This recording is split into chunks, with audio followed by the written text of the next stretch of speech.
Oops.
There.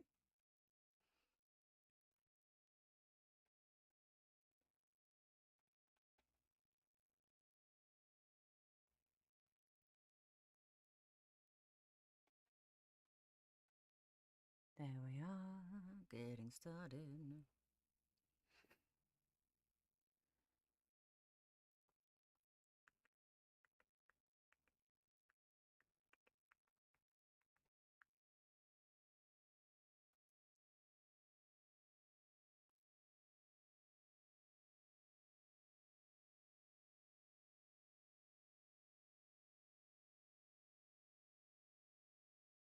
Select all, copy.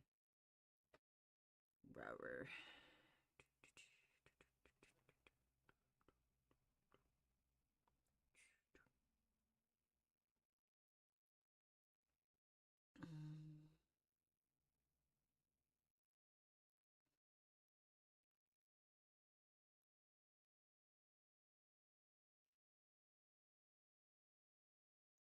A rower. Hello. Thank you for joining. Sorry, I'm just trying to get everything set up. I just started.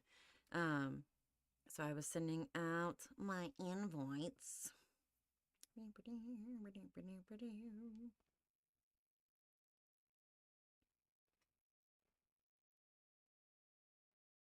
Can only send it to up to 10 people. That's stupid.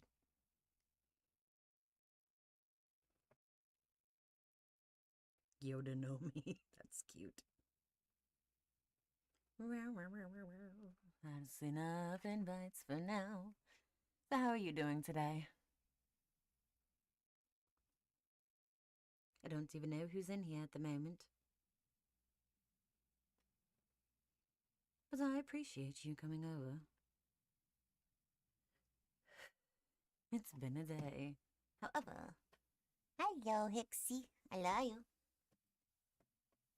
Okay, let me change this to live camera. So those are all going at the same time. I know that feeling. I love you. I hope you never feel obligated to send me gifts. The tippy tappies is enough, I promise. Okay. I can love you with my eyes closed. Figure you out. What chapter am I on? I think it's 27. About to find out. Audacity. Unfortunately, my extra dingle hopper decided that it wanted to stop working, so I had to choose between keyboard or mouse, so I'm having to use laptop as keyboard. Yeah, I could. That's not a problem.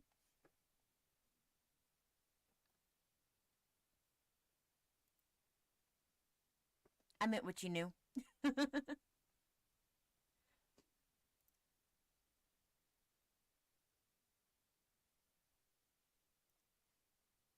Okay, so I believe, I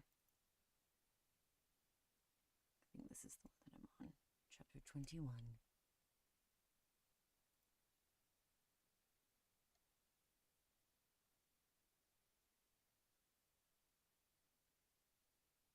She would be ready. I can't hear it. Why can't I hear it? Oh, I hope if I said it to the right thing.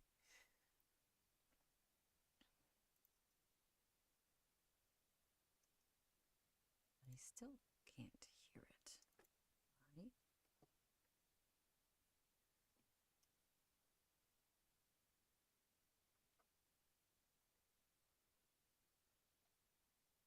And she will be ready is the end of that chapter. Okay, so it's not chapter 21. I might have wanted to do this before I actually went live.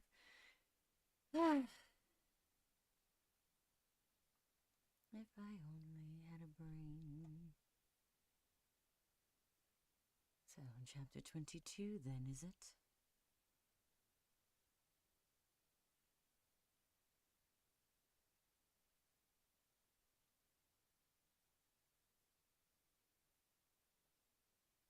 Thank you for sharing. I appreciate it. And for all of the tippy-tappies. Tippy-tappy. Documents. Okay, is it chapter 22 then?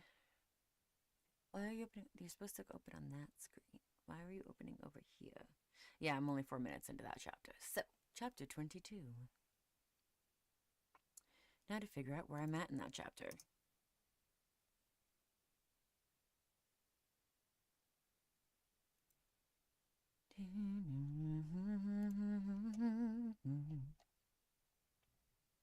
An incoming strike.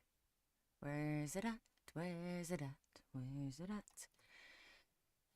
Incoming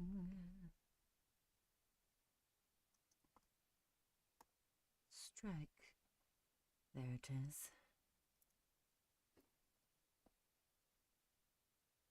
I took out the big brain. It was just a moment. It's been a long day, and I'm very proud of myself that I haven't cried.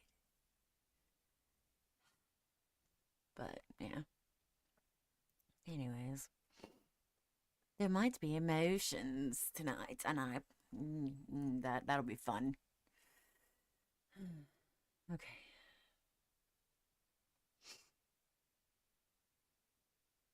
They learned how to disable rather than simply defeat, how to break a formation, how to anticipate the flow of battle before it even began. Jesta didn't hold back, drilling them with sharp efficiency that left no room for weakness. "These trials will be different," she told them one evening. "They always are. But one thing never changes. The ones who hesitate lose." She rarely spoke around.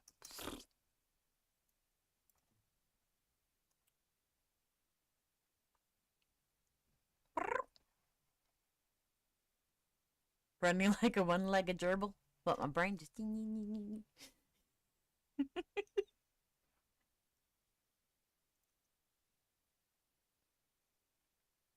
She rarely spoke about her own experience in the trials, but that night she did. "The final round," she said, her voice void of its usual indifference. "I made it all the way. And then I faced Vienna Host." The name carried weight. Everyone had heard it whispered in the hushed voices of Selenian warriors. Vienna, the champion of Emberfall. The one who had bested Jesta. The one who had taken victory from Selenia's grasp. Jesta's expression remained unreadable, but something in her voice, something unspoken, revealed the truth. She fought like she had nothing left to lose, Jesta continued, and that's why she won. Alice clenched her fists. The thought of Vienna standing victorious, bearing the High King's colors, made something burn deep in her chest. Did Vienna know what happened that night? Had she known Desmond Allister would order Dirk's death? Had she stayed silent? The thought was suffocating. Jesta moved on, continuing the lesson, but Alice barely heard it. Her mind was elsewhere. She would not hesitate. She would not lose. Not to Vienna. Not to anyone. Salmond and the Seer's interventions. Throughout the months of training, Salmond lingered at the edges. He never joined, never interfered, but he was always there. Blech. "Hello, thank you for joining," and you ran away. Okay.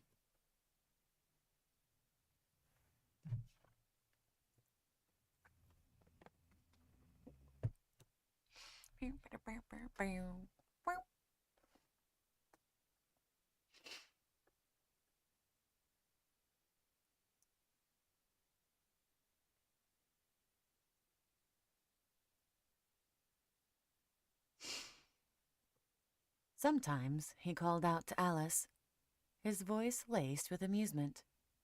"You're getting faster, Malice," he'd say, "almost like a real shadow cloak. Might help if I say the right word. Shade cloak. Shade cloak. Almost like a real shade cloak." Other times he simply watched, leaning against the training yard fence, his green eyes sharp and knowing. Alice ignored him, or at least she tried to. But his presence was always there, constant as the blade in her hand. Sometimes she could feel his gaze more than she could see it, a quiet pull in the back of her mind, a reminder that he was watching, waiting. For what, she wasn't sure. She refused to acknowledge it, just as she refused to acknowledge the way her instinct sharpened under the weight of Jesta's training. How her body moved faster, struck harder, adapted quicker. The others were improving too. Kaylin's movements became even more calculated. Torin's already unshakable defense only solidified. Lyra's speed turned deadly, and Selwyn's strategy grew more refined. They were strong, but none of them were Alice. And she knew they knew it. It wasn't arrogance, it was reality. She was something else entirely.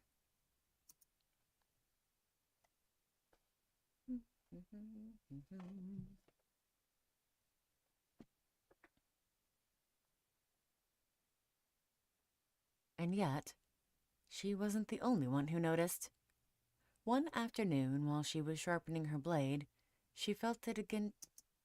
She felt it again.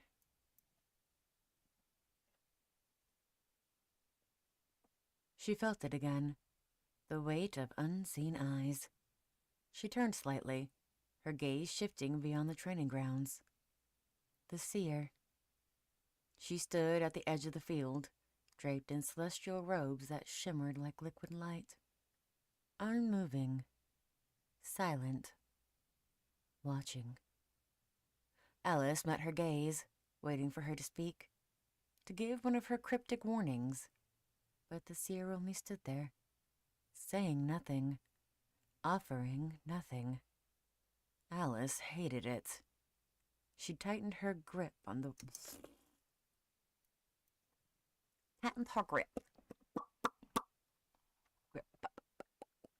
Where is my chopstick? I know you're over here somewhere, you sneaky little bitch. This is what happens when I have to completely upheaval my entire desk to try to get things to work. I lose everything. Where, oh where? Where? Are you over here? No. Are you over there? No.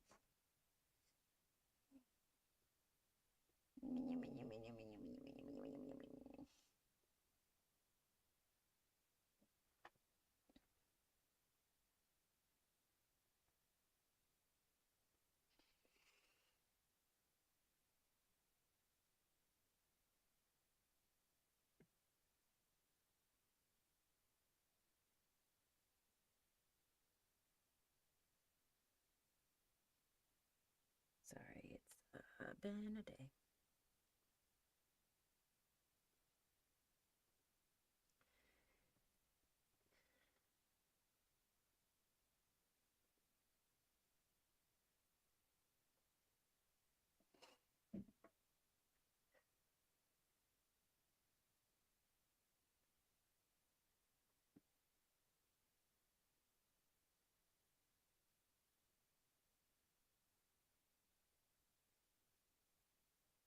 She tightened her grip on the whetstone and dragged it across the edge of Firefang, refusing to let the weight of that stare settle on her.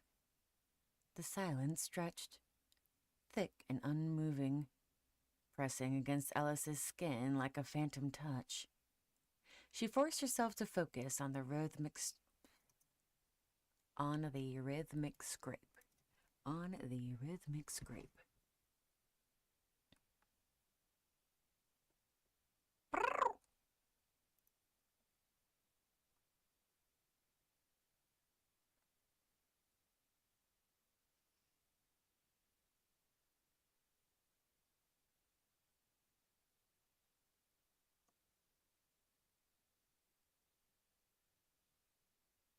She forced herself to focus on the rhythmic scrape of steel against stone, a familiar sound that grounded her. But no matter how much she tried to ignore it, she could still feel the seer watching her. Her presence like an unanswered question that clawed at the edges of Alice's mind. Finally, she snapped. "If you've got something to say," she muttered, barely loud enough for anyone else to hear it, which means I need to have that be softer. Okay. "If you've got something to say," she muttered, barely loud enough for anyone else to hear it, "say it." The seer did not move, did not blink. Her gaze, endless and knowing, stayed fixed on Alice as if she was looking at something far beyond what was in front of her. And then, just as Alice was about to turn away, the seer spoke. "There are fates that have already been sealed," she murmured, her voice carrying through the wind like an echo from somewhere far away. "And fates that have yet to be decided." Alice's grip on Firefang tightened. "What does that mean?" The seer only smiled soft, distant, unreadable. And then, in the space of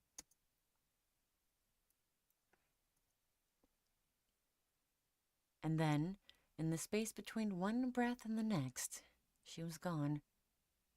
Alice cursed under her breath, shoving Firefang back into its sheath before standing. She refused to let the unease settle in her chest. The seer always spoke in riddles, always danced around the truth like it was some game only she understood. Alice had no patience for it.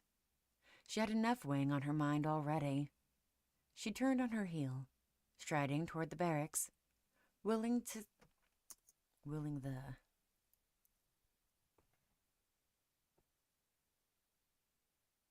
If I could find my spot again, that'd be great. Willing the strange encounter to slip from her thoughts. But no matter how much she tried to shove it aside, the seer's words coiled. Not cooled. The seer's words coiled inside her like a whisper she couldn't shake.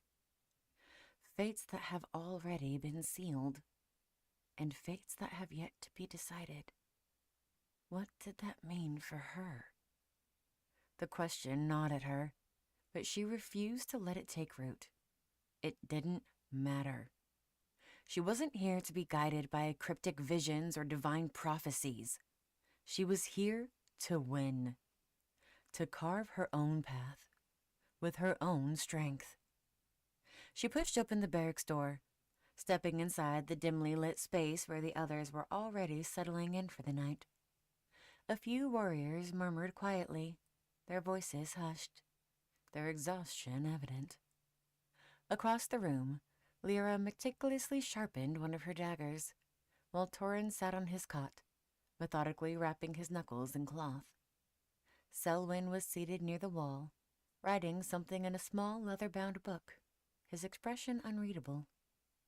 Kalen, as always, was composed, his back straight as he adjusted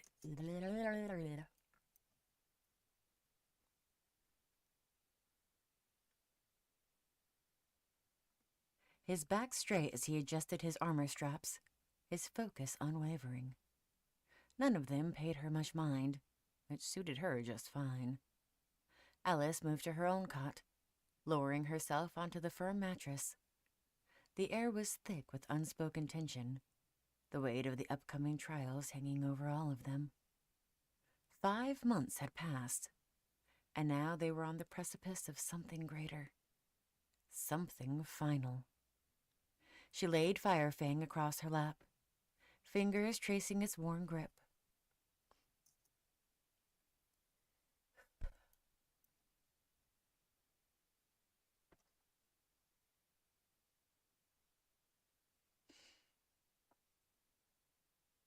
All by myself.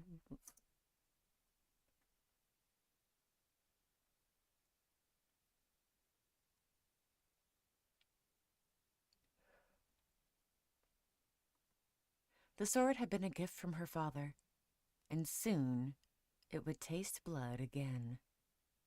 The weight of that thought settled in her chest, heavy and unshakable.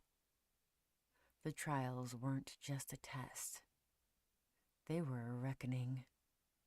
A stage where strength was proven and where the weak were discarded.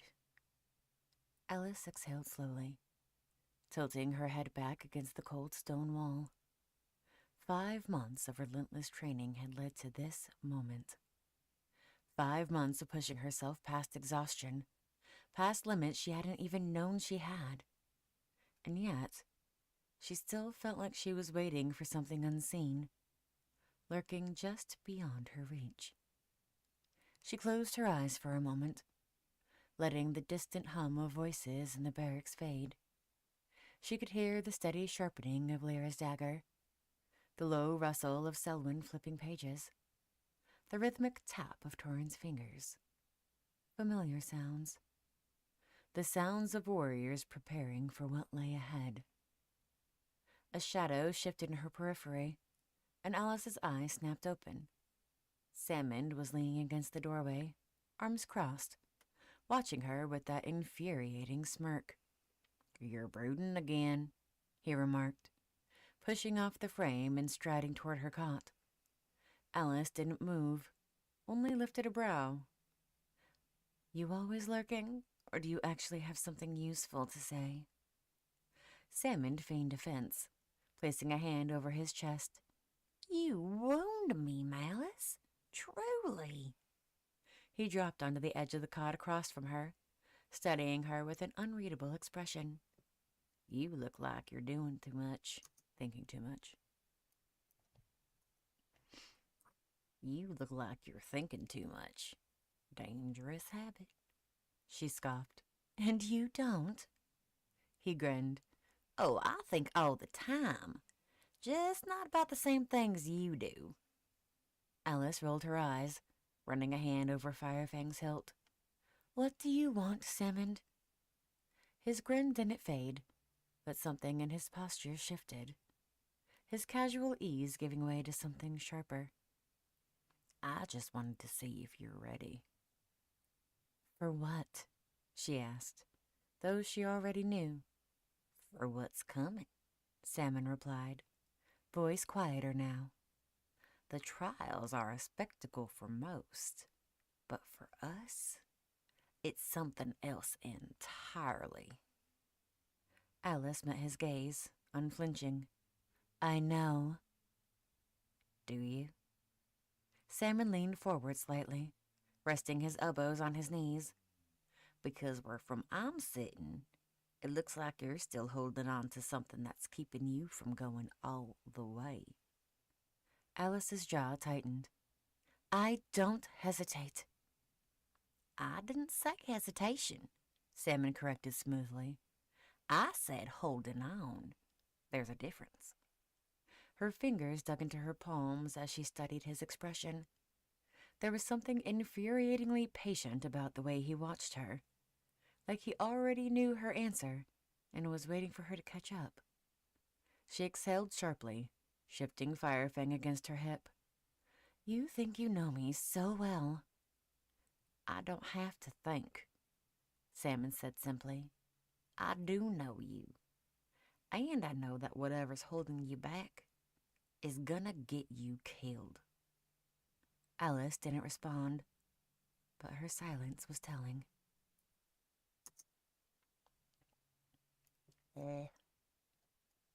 Hello. I was gonna say thank you for joining, but you already ran away, so...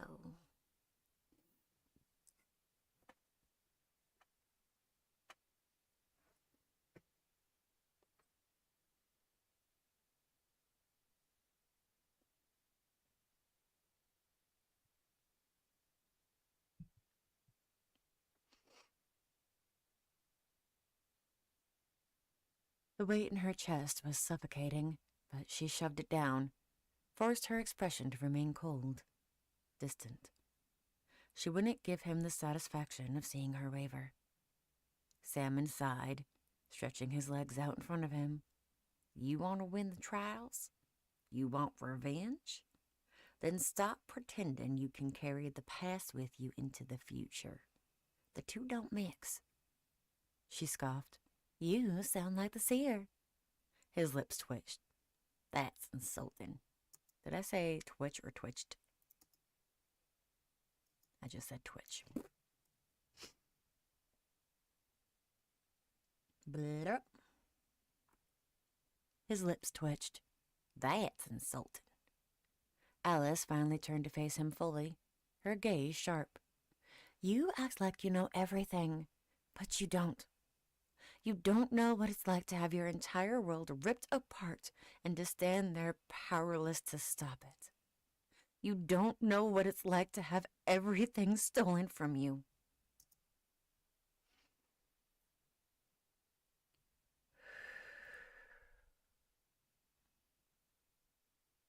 Sorry, that was just a rough line. Salmon's smirk faded. For a brief moment, something unreadable flickered in his green eyes. Something dark. Something knowing. His usual ease wavered, just for a second. But then it was gone, smoothed over like it had never been there. I know more than you think, he murmured. Alice narrowed her eyes. the sharp retort on her tongue dying as she studied him. There was something in his voice, in the way he held himself, that felt wrong. For all his teasing, for all his effortless confidence, there was something lurking beneath the surface. A shadow in the way he looked at her. A weight in the way he spoke. But before she could press him, he stood, stretching his arms over his head with a lazy grin. But hey, you don't have to listen to me, Malice. You'll figure it out one way or another. Alice's glare hardened. Stop calling me that! He chuckled, already stepping back into the dimming light. I'll stop when it stops being true. And just like that, he was gone, disappearing into the night as effortlessly as a ghost. Alice clenched her fists. She hated the way Salmon's words burrowed into her mind, lingering like a whisper she couldn't shake. He always did that, pushed just hard enough to leave something festering in her thoughts. Something she couldn't ignore even when she wanted to. Malice. She despised the name, but she couldn't deny that it fit. The seer's return and a lingering question.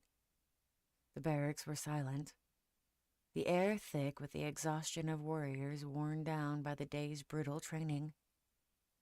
Alice lay in her bunk, staring at the wooden beams above her. Firefang resting within reach against the wall. She ran her fingers along the hilt, tracing the worn leather grip.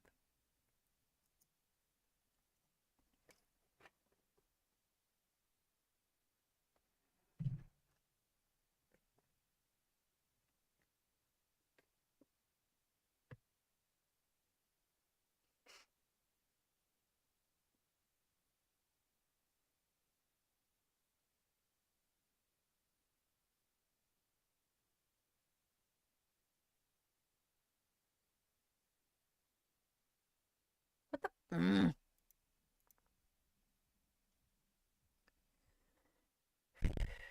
Okay. Sorry. Apologies for anybody, dudes on these ones that had to have been loud. I apologize.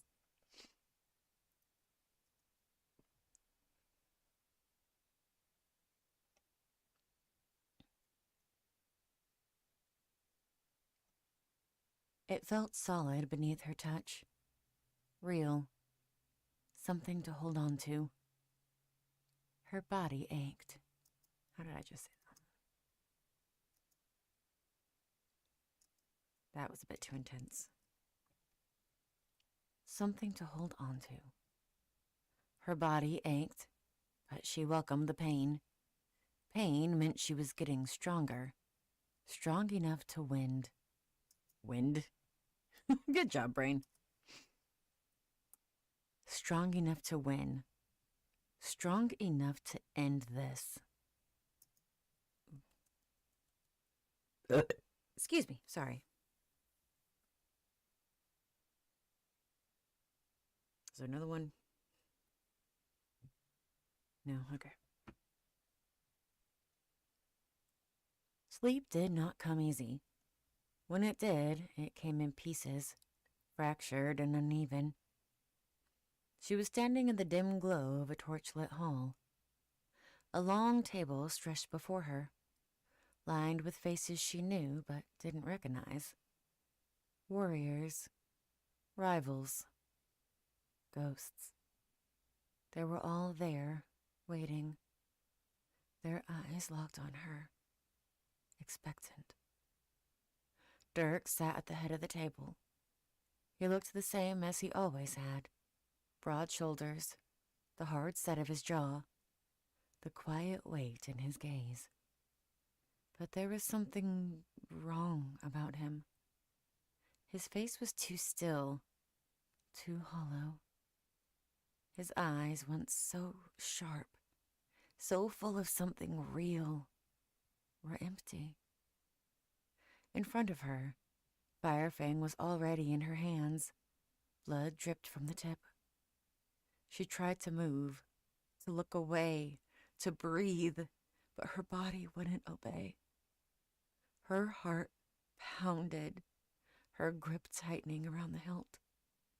Dirk's mouth moved. No sound.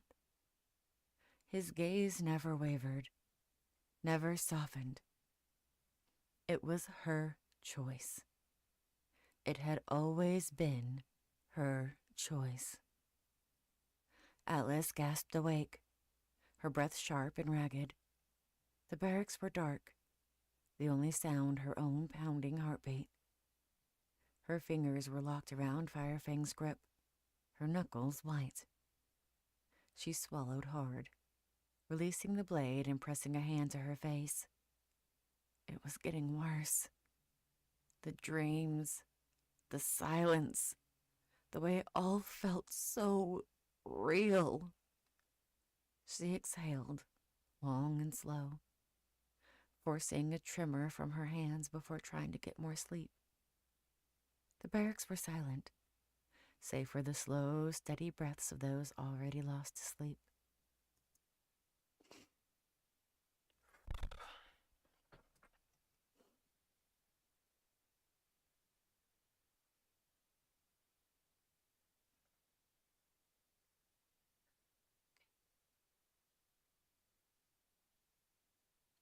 Moonlight filtered through the wooden beams above, casting pale streaks across the cold stone floor. Dust floated in the air, shifting in the dim glow like whispers of something unseen. Alice lay awake in her bunk, her body aching from the day's relentless training. But her mind refused to still. Thoughts circled like vultures, tearing at her from every direction. Her selection for the trials, Jesta's expectations, Salmon's words, the way the people in the great hall had looked at her, like she was something to fear. She exhaled sharply and shut her eyes. Sleep. She needed sleep. Then something shifted. A presence.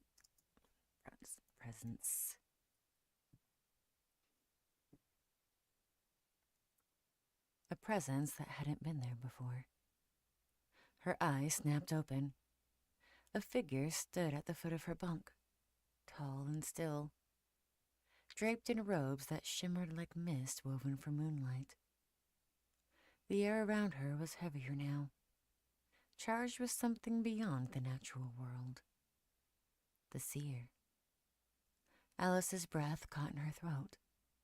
Her fingers moved on instinct, reaching beneath her pillow, her hands curling around the hilt of her dagger. Did that just boop boop? Yeah. I didn't realize I still had it.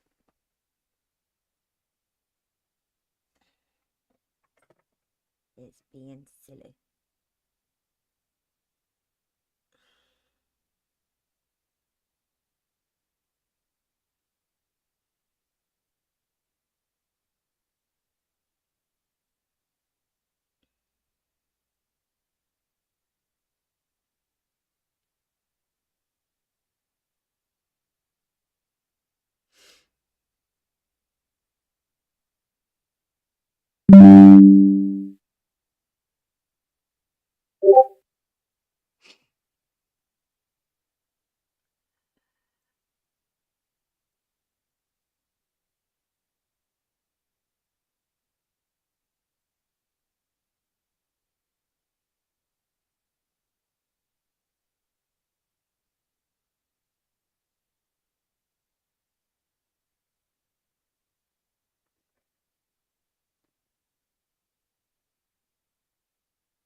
Aha, there's my power cord.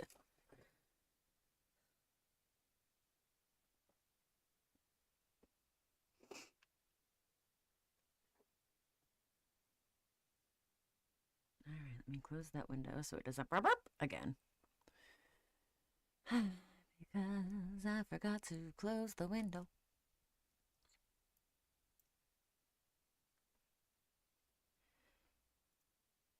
Okay.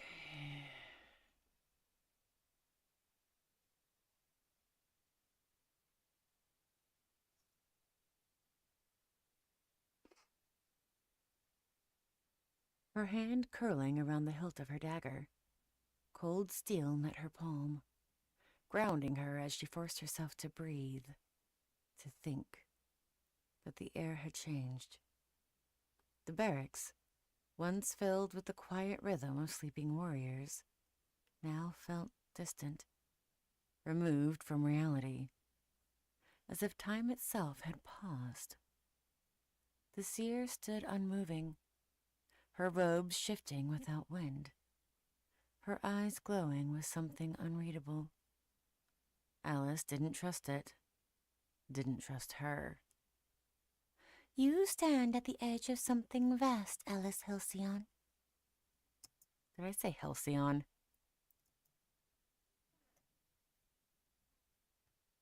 I did. Good job, Brain. You stand at the edge of something vast, Alice Halcyon, the seer said, her voice neither loud nor soft, but weighty, pressing against Alice's ribs. The fire in you must be controlled. Alice's fingers tightened on the dagger. Her heart slammed against her chest. The raw fury ignited within her. Controlled? She snapped, swinging her legs over the bunk, planting her feet firmly on the cold stone floor. Where was your control when my father was slaughtered? She stood in a single sharp motion, her shoulders squared, the heat in her veins rising. The seer did not react. She remained still, detached, as if Alice's grief, her rage, was nothing more than a predictable outcome in a story already told. I cannot intervene in fates that have been decided, the seer murmured. Only in those that are still being woven. Alice's breath came faster, harder. Her grip on the dagger was white-knuckled. Then what use are you? She snarled, her voice low and sharp, barely above a whisper, but carrying the weight of all the rage coiling inside her. The seer did not react. She stood as still as the night itself, her glowing gaze steady, unfazed by Alice's fury. The silence stretched between them, thick and suffocating. Your fire is not just yours, the seer finally said. Her voice as smooth and distant as flowing water. It will consume or it will forge, but it will not remain unchanged.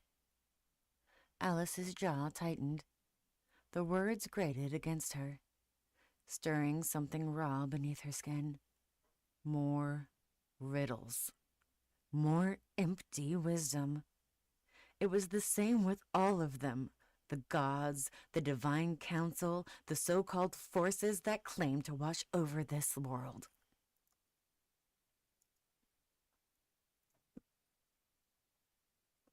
Over this world.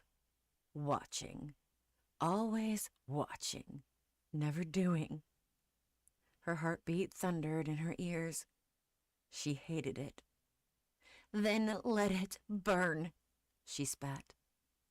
For the first time, something shifted in the seer's expression. A flicker of what? Disappointment? Pity? It didn't matter. Alice's chest heaved with steady, controlled breaths, her anger pulsing beneath the surface like a waiting storm. You think you are the only one with a choice, the seer said, tilting her head slightly. But the trials of valor are not just about warriors this year. Hi, baby girl. How doing? I'm done, thanks.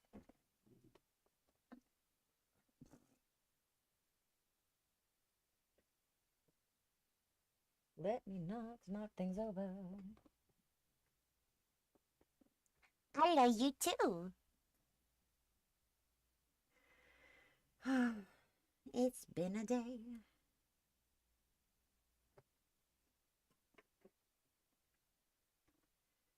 Okay.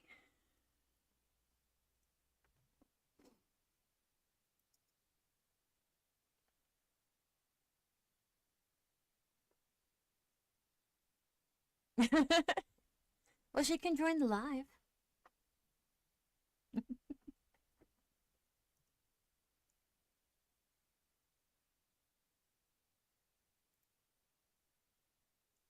Alice narrowed her eyes. What does that mean? She demanded. Stop speaking in riddles and answer me. The seer stepped forward, and suddenly the air between them. Oh. Oh. At least you can hear me.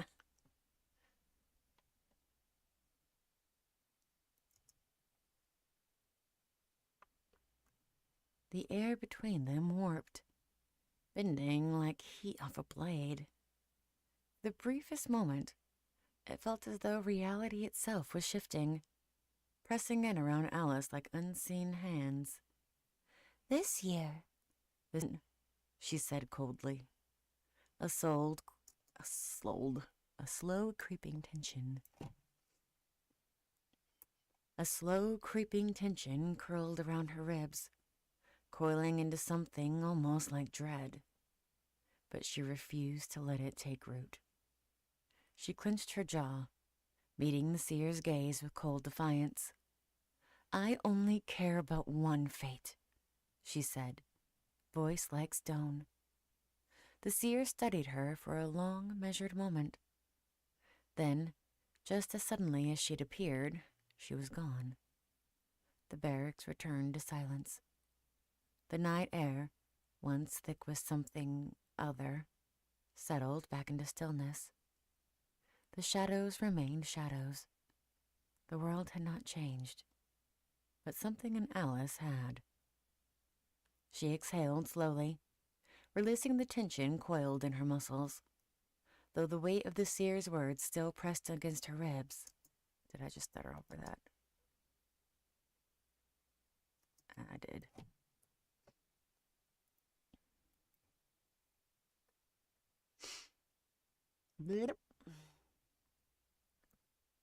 Though the weight of the seer's words still pressed against her ribs. Her fingers uncurled from the dagger's hilt, but she didn't put it away. Not yet. She sat back on the edge of her bunk, eyes fixed on the wooden beams overhead, her mind racing. The fate of us all. What did that mean? The trials had always been a test of skill, a tradition steeped in honor and blood. But never had it been anything more than that. A spectacle. A game for kings and gods to watch. For warriors to prove themselves worthy. But the seer had made it sound like something else. Like something bigger. Alice clenched her teeth. She hated this feeling. The weight of an unseen force pressing in from all sides. Like she was being pushed towards something she couldn't yet see. The seer knew more than what she was saying, but Alice knew chasing answers would only lead to more riddles.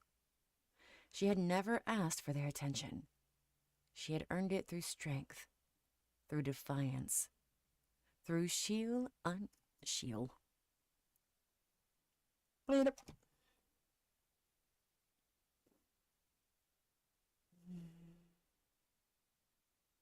through sheer unrelenting survival. And if the gods thought she would break under their gaze, they didn't know her at all. Alice sheathed Firefang and laid back, staring into the darkness. Sleep did not come quickly. It never did. Her body ached from training. Her mind burned with restless thoughts. But she would not give them the satisfaction of seeing her falter. The seer's words played in her head, looping over and over again. Your fire is not just yours. It will consume or it will forge, but it will not remain unchanged. She swallowed down the frustration that came with them.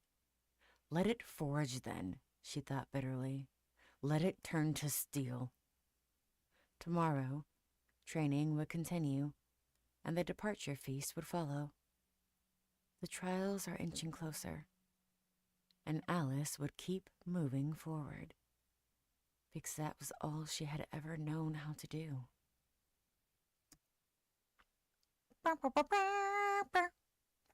Hello, thank you for joining. Much appreciated.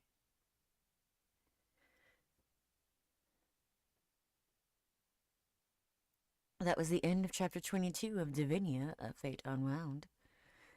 Let me save my project and open chapter 23 so I can start on it. Open. Yeah. It's now on my screen.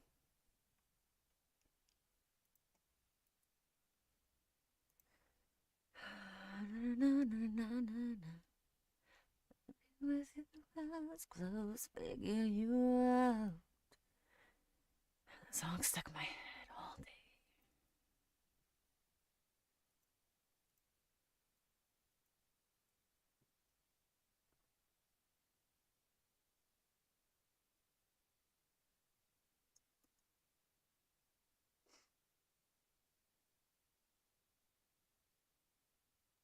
Hello, Nova. Hello, Joanne. Thank you for joining. Chapter 23. Departure Feast. The morning air was crisp, carrying the scent of damp earth and steel as Alice stepped onto the training grounds for the final time before their departure. That was a door in the background. I probably got my mic. Yep.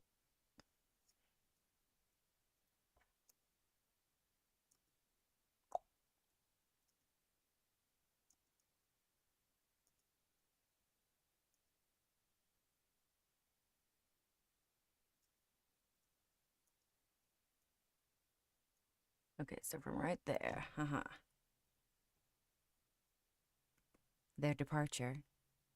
The weight of the coming trials pressed down on all of them, yet none spoke of it. They didn't need to. The tension in the air said enough. Justice stood before them, hands clasped behind her back, scanning each of the 5 competitors with the sharp eyes of a commander. "This is it," she said, her voice steady, unwavering. "Your last training session. Make it count." There was no hesitation. They fell into their drills, each movement honed through months of relentless practice. Torrhen's strikes came like thunder, his blade carving the air with brutal force.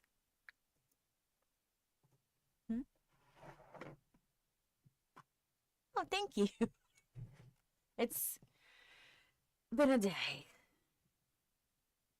Trying not to let emotions take hold, so I'm being productive.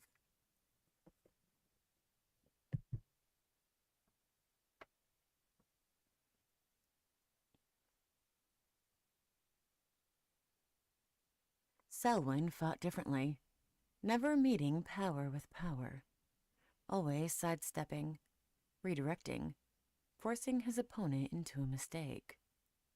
Kaylin's twin blades were precise, a blur of steel and cold calculation. Lyra danced across the battlefield, slipping through gaps, attacking from angles no one expected. And Alice? She didn't hold back.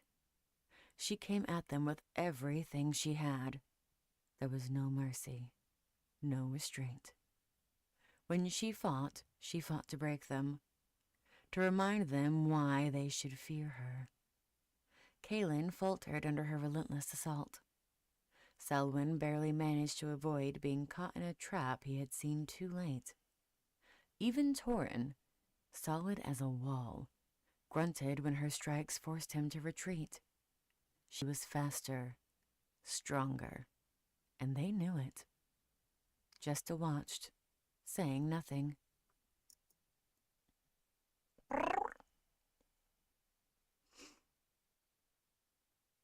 When the final spar ended, the 5 warriors stood before her, sweat-drenched and breathing hard. She let the silence stretch, her gaze sweeping over them one last time.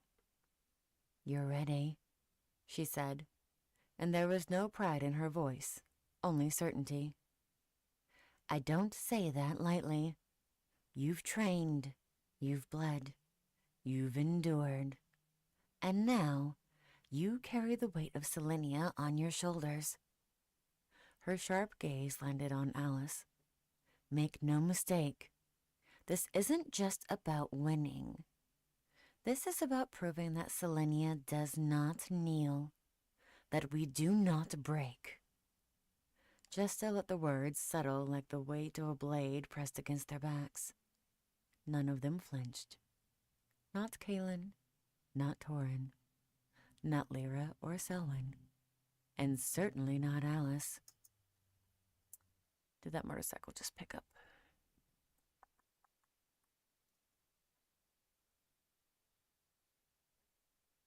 Yep.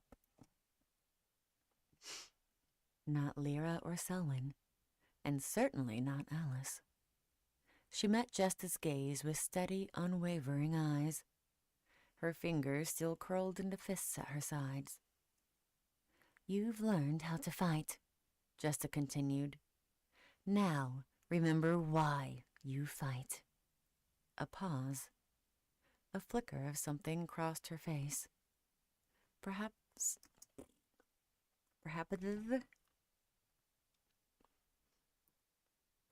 the closest thing to pride she would allow herself. Perhaps the closest thing to pride she would allow herself to show. I'm proud of you. The words hit harder than any strike Alice had taken in training. She had spent months under Jesta's instruction, enduring her merciless standards, her sharp words, her unrelenting tests. Never once had she sought approval. Never once had she needed it.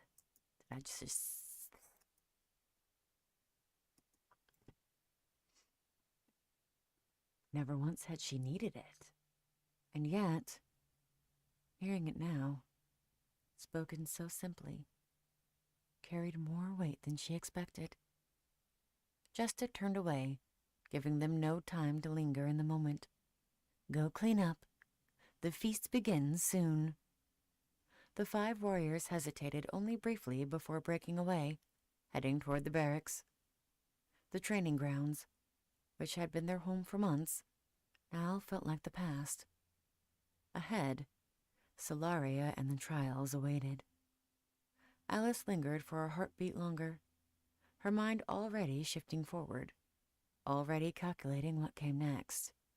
The feast, the departure, and then, finally, the fight she had been waiting for. With a final exhale, she followed the others inside. A feast of scrutiny. The great hall of Selenia was a spectacle of fire and gold. Candlelight flickered across the polished stone walls, banners of deep blue and silver swaying gently in the high arches. The scent of roasted meat and spiced wine filled the air, a feast fit for warriors. Laughter and conversation hummed around the hall, voices rising and falling in waves of celebration. Alice barely noticed any of it. Gotta do the puzzle piece thing in my bobber.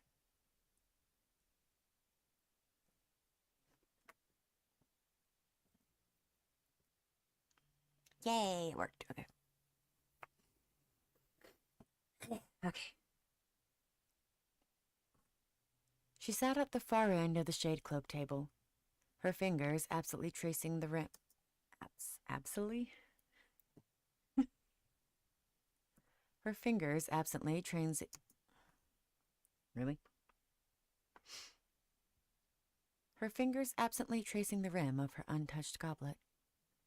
The hall was filled with warriors, nobles, and commoners alike, all gathered to send off the chosen competitors before they embarked on their journey to Solaria. The 5 of them had been given seats of honor, placed at the forefront of their respective divisions, a position of respect, a symbol of the strength they were expected to carry into the trials of valor. Yet, as Alice sat among them, she felt no pride in the title, no sense of belonging. The great hall was alive with energy, torches burning bright, the hum of conversation punctuated by bursts of laughter and clinking goblets. The feast was grand. That was weird.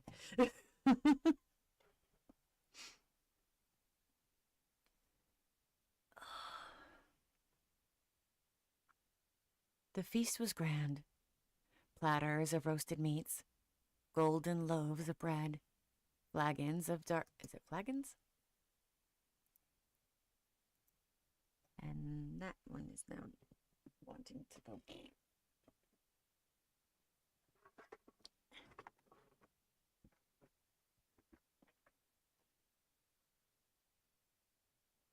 Everything is plugged in. Okay.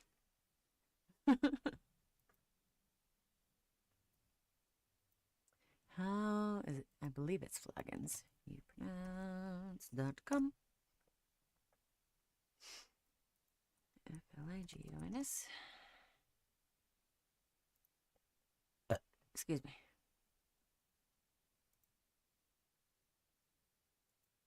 Come on. You can do it. Oh, my hands are cold.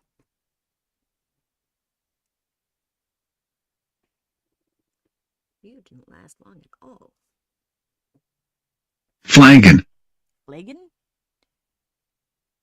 Flagon. That Flagon. so much. Flagon. I'm just gonna go with flagon. Flagon. Because that's the consensus. Flagon. Most of those. Flagon. Flagon. Flagon, flagon, flagon, flagon, flagon, flagon, flagon, flagon, flagon, flagon, flagon. Flagon.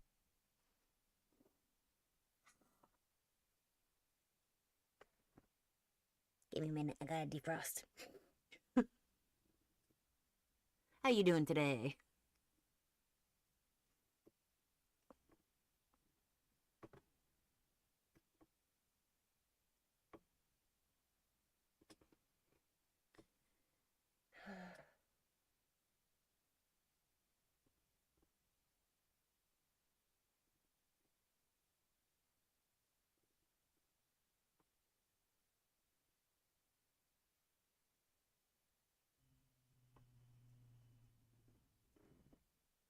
Meow.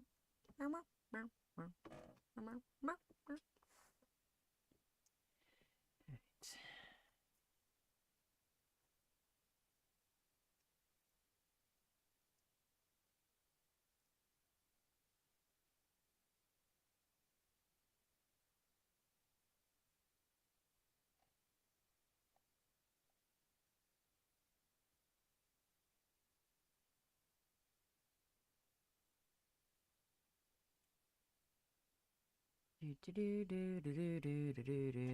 Do.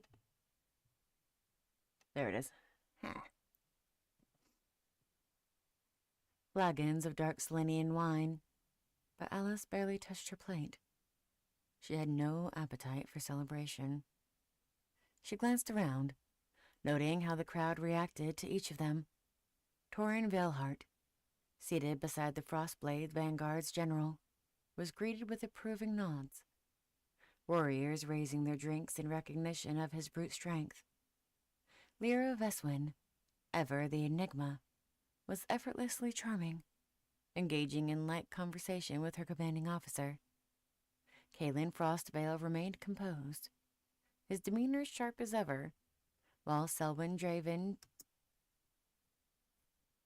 got a weird thing in my throat just then.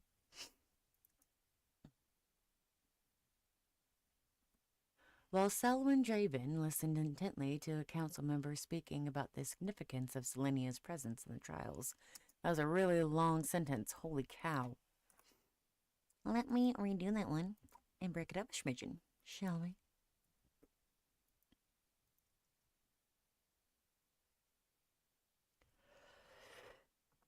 While Selwyn Draven listened intently to a council member speaking about the significance of Selenia's presence in the trials. Lung capacity for the win. Then there was Alice. The weight of gazes pressed in on her, but not with admiration. Whispers followed her, hushed and uneasy. That's the one. The Shade Cloak girl. Malice, they call her. You saw how she fought. She's dangerous. She doesn't fight like us. Alice clenched her jaw. Alice clenched her jaw. Hello, Alexis. Thank you for joining.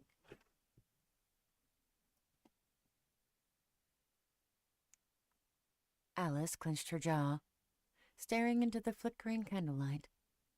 She could feel the weight of it all, the distrust, the hesitation. Even in victory, they looked at her as though she was something to be wary of. She had felt this way before, in Emberfall, in Solaria, and now here, among her own people. She didn't care. Jesta's voice rang out, cutting through the murmurs and the weight of unspoken doubt. The gathered warriors fell silent, eyes turning toward the front as Jesta took her place beside the king. Her stance was firm, her expression unreadable. But Alice knew the way Jesta's eyes flickered across the room. She had noticed the shift, too. As we stand on the eve of the trials, Jesta began, her voice carrying through the chamber, let us not forget what this means. She swept her gaze over the assembled soldiers, her sharp tone leaving no room for interpretation. This is not just a competition. This is Selenia's strength given form. This is our message to the world, that we do not falter. We do not yield.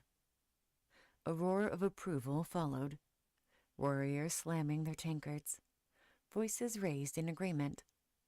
Alice remained still. Jesta's expression didn't change. But for a fraction of a second, her gaze settled on Alice before moving on. Hold hands.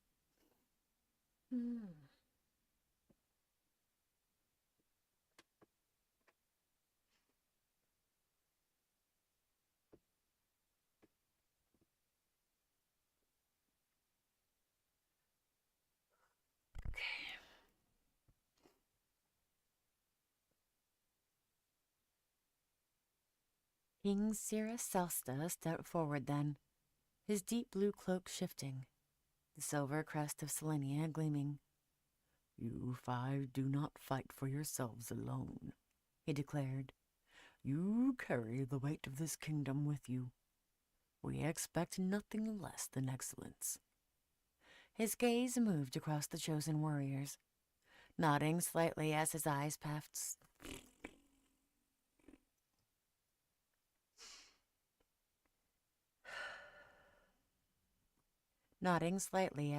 passed over Torin, Kaelin, and Lyra, before finally settling on Alice. He studied her for a moment, something unreadable in his cold silver stare. It wasn't doubt, nor was it pride. It was calculation. Alice held his gaze unflinching. One by one, the generals stepped forward to announce their chosen representatives. The hall erupted in cheers for each name. Warriors raising their drinks, commanders clapping their chosen champions on the back. Then, Alice Halcyon of the Shade Cloaks. The moment stretched. The applause was there, but it was slower, more hesitant. The shift in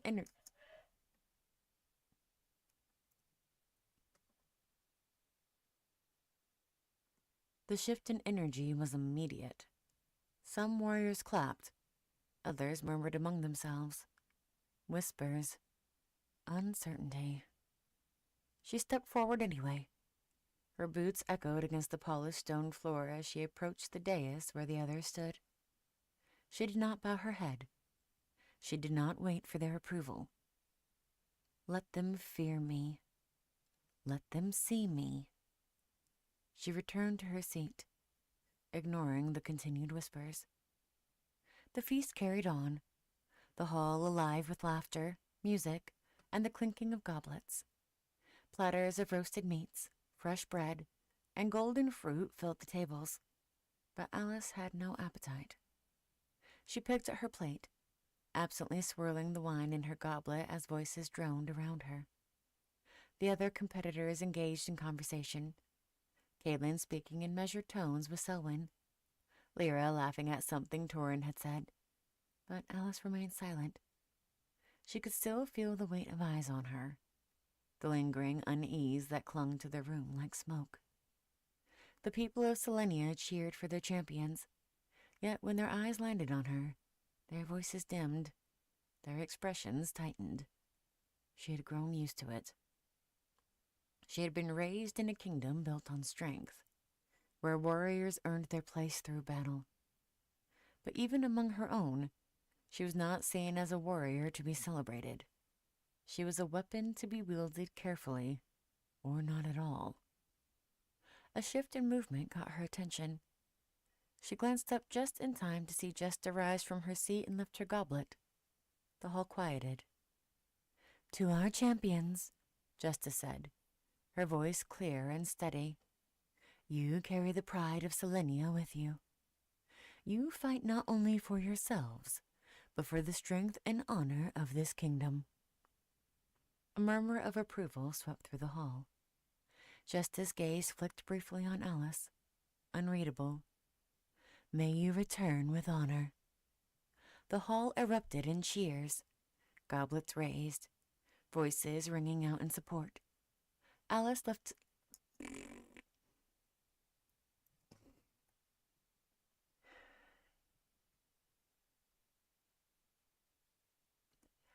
lifted her own cup, but she did not drink. Instead, she let the wine catch the flickering candlelight, watching the dark liquid swirl as the noise swelled around her. She set it down untouched. Salmon's gift and the burning dream. The feast stretched long into the night, but Alice slipped away before the final toast. The air outside was crisp, the sky a deep indigo scattered with stars. She let a cool breeze sting across her skin as she leaned against the stone railing, exhaling slowly. Footsteps approached. She didn't turn. "You always know how to kill a party." Salmon's voice was light, laced with amusement. She huffed, shaking her head. "Didn't feel like celebrating." Salmon stepped beside her, arms crossed, watching the sky. "Big day tomorrow," he mused. "First steps towards Laria."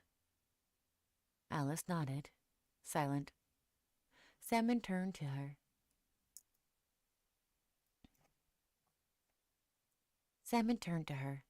Something different in his gaze. He reached into his coat and pulled out a small sheathed dagger.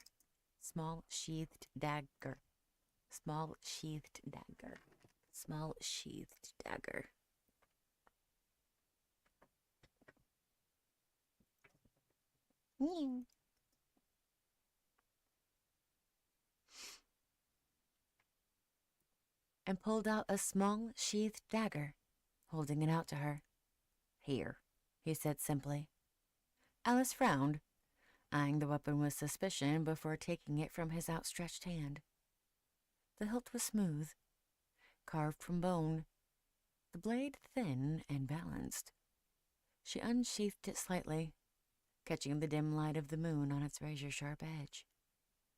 "What is this?" she asked, turning it over in her hands. "A gift." Salmon smirked, but it was softer than usual. "I was gonna wait until you run the trials, but maybe you'll find better use for it before then." She closed the sheath with a sharp click. "Why?" Salmon shrugged, leaning back against the stone railing. "Because I know what's coming for you, Malice. And I know you'll do whatever it takes to survive." Alice swallowed, her grip tightening on the dagger. For months she had carried her anger, her grief, her hunger for vengeance like a second skin. She had worn it well, let it shield her from anything that might threaten to break through. But now, standing beneath the night sky, holding something that had been given without expectation, Something in her chest ached. I miss him, she admitted, the words slipping out before she could stop them. I miss him, and I don't know how much longer I can. Salmon's hand landed on her shoulder, firm and steady. Then use it, he said, voice quieter now.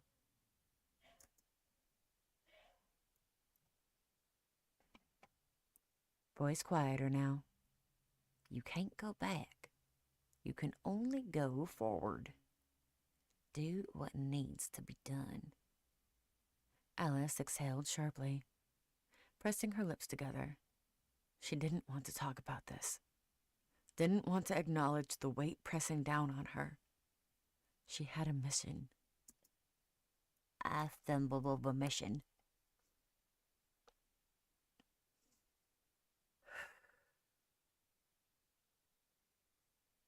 Yay, emotions.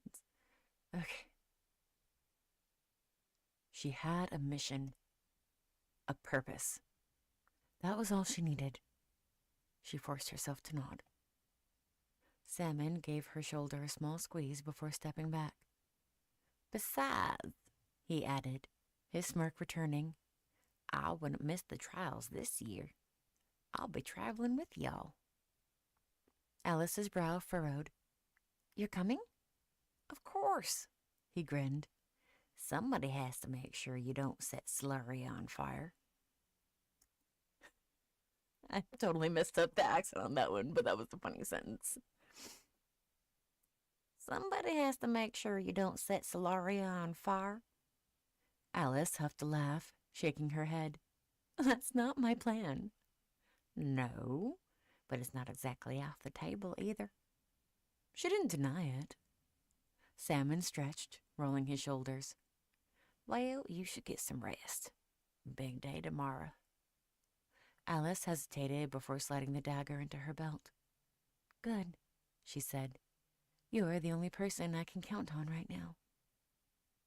Salmon's smirk faltered for the briefest moment, his green eyes flickering with something unreadable. Then, as quickly as it had slipped, he recovered, his usual easy grin returning. I know.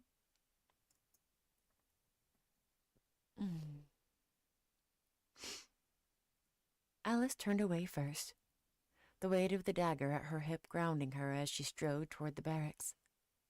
The night air was cool against her skin, the echoes of the feast still lingering in the distance. Laughter, music, the clinking of goblets.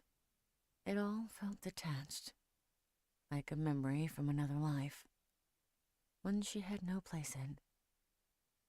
As she entered the dimly lit barracks, the heavy silence greeted her like an old friend. The others had already retired, their breathing slow and steady, the exhaustion from the day's final training settling into their bones. Alice moved toward her cot, lowering herself onto the thin mattress. She ran her fingers over the bone hilt of the dagger, tracing its smooth edges, its hidden lethality. It was a gift, but more than that, it was a reminder. A reminder of what she had to do, of what still lay ahead.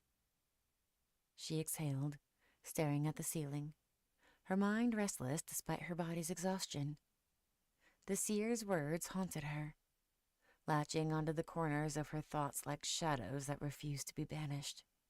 This year, the trials will decide the fate of us all. Alice didn't believe in fate. She believed in action, in will, in doing what had to be done. Yet as she lay there, the cold weight of the dagger pressing against her hip, she couldn't shake the feeling that something had already begun shifting beyond. Might help if I read the words that are on the page.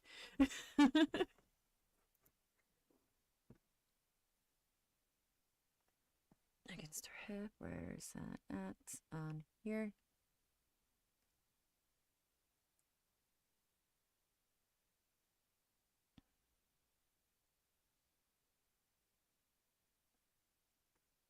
She couldn't shake the feeling that something had already begun shifting something beyond her control. The barracks were quiet when Alice returned, the low sounds of steady breathing filling the space as the others slept. She moved through the dim room without a sound, her fingers brushing the hilt of the dagger Sam had given her. It felt heavier now, as if his words had embedded themselves into the bone handle, weighing down her every thought. She slid into her bunk, staring up at the ceiling. Sleep should have come easily. Her body ached, exhaustion settling deep in her bones, but her mind refused to rest. The seer's words echoed in the silence. The trials will decide the fate of us all. Fate. A foolish notion. A lie people told themselves to justify the things they couldn't control. She didn't believe in fate. She believed in strength, in will, in carving a path forward, no matter what stood in her way. Yet, even as she repeated those truths to herself, her grip on the dagger tightened. Eventually, the weight of exhaustion overtook her. Her breathing slowed. The world slipped away. And then, she was in the Colosseum.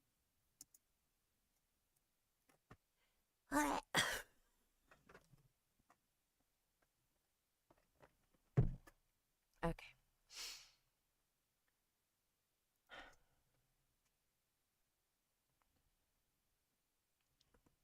The arena stretched wide around her, empty and endless.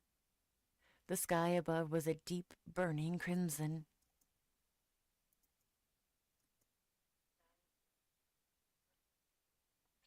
I did say crimson. Whoops. Arrow. The sky above was a deep, burning crimson, the sun low on the horizon, casting long, sharp shadows across the stone. The air was thick, heavy with the scent of something she couldn't quite name.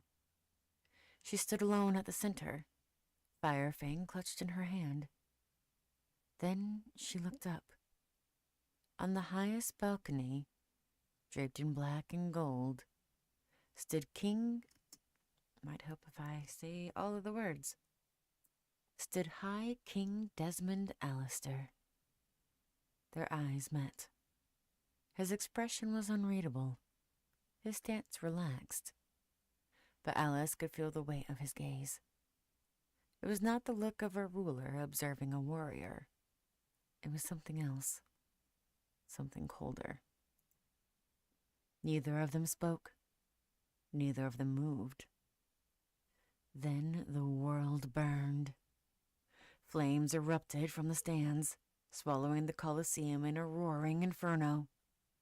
Fire raged around her, devouring the stone, twisting and warping the world into something unrecognizable. The sky cracked open, splitting apart as if the heavens themselves were being torn asunder. Alice didn't move. She stood in the fire, watching as the High King remained above it all, untouched. Then, as suddenly as it had began, the flames reached her, and she woke. Her breath came sharp and fast, her body damp with sweat. The barracks were dark, quiet, unchanged. The only thing burning was the slow, steady rage in her chest. She exhaled, forcing herself to sit up, forcing herself to shake off the lingering heat of the dream. It meant nothing, just a trick of her mind, a reflection of her hatred, of what she knew she had to do. She reached for Firefang, running her fingers along its edge. Tomorrow, they would leave for Solaria, and soon the flames would be real. And that is the end of chapter 23. Hello, thank you for joining.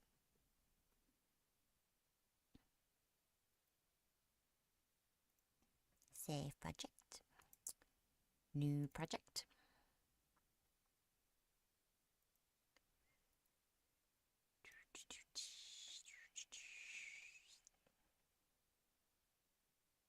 Yeah, Cooperate. that way. There we go. Save project as Chapter 24.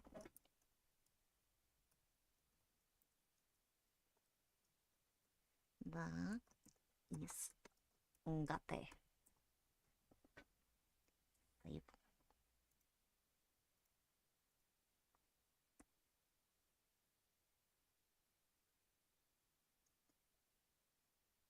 Hello, Nova. Thank you for joining.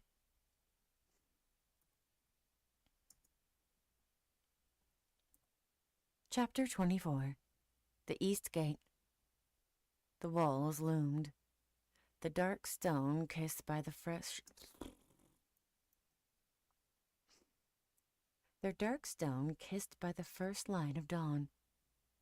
A cold wind rolled in from the north, carrying the scent of frost and distant pines, a silent herald of the journey ahead. Beyond these gates, Solaria waited. The capital had turned out to watch them leave. Nobles, soldiers, commoners alike. Hundreds lined the streets, their faces a mix of pride,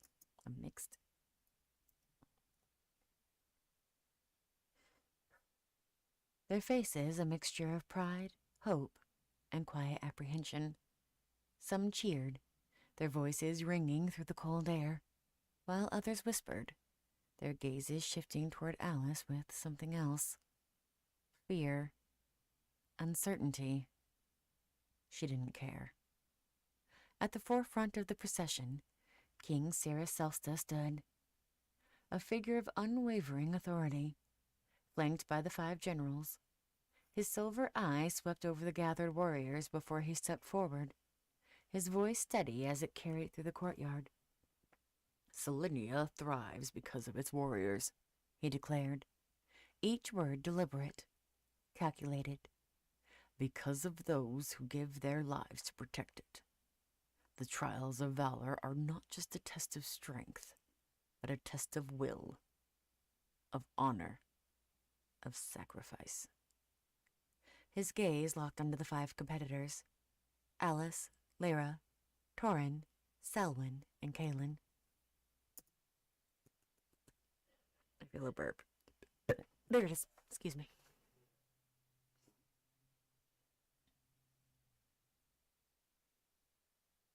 "You have trained, you have bled, and now you will stand before the gods themselves. In the heart of Solaria, you will carve your names into history, not only for yourselves, but for all of Selenia." Alice watched him, but the words barely reached her. Did he believe in them? Or was this speech only for the people? A performance to inspire? The thought soured in her mind. The cheers that followed the king's words rang hollow in Alice's ears. She kept her expression still, her hands resting at her sides as the peaceful of...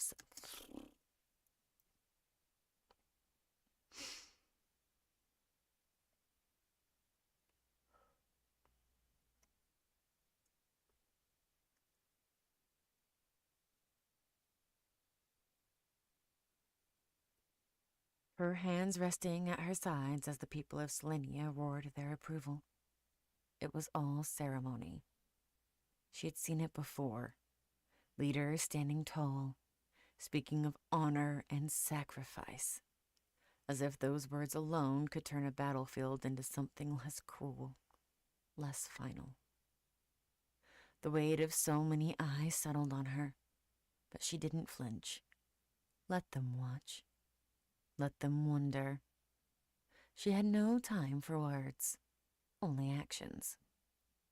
Justice stepped forward next. Her presence cut through the lingering echoes of the king's speech. slicing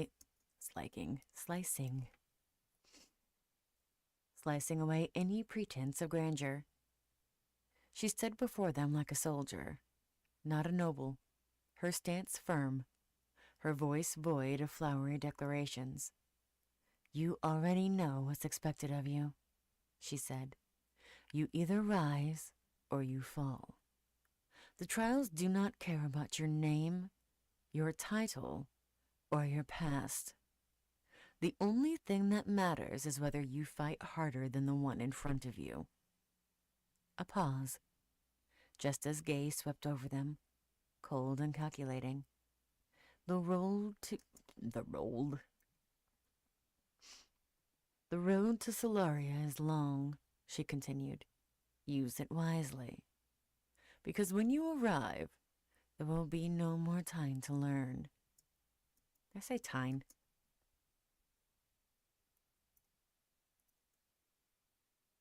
I did.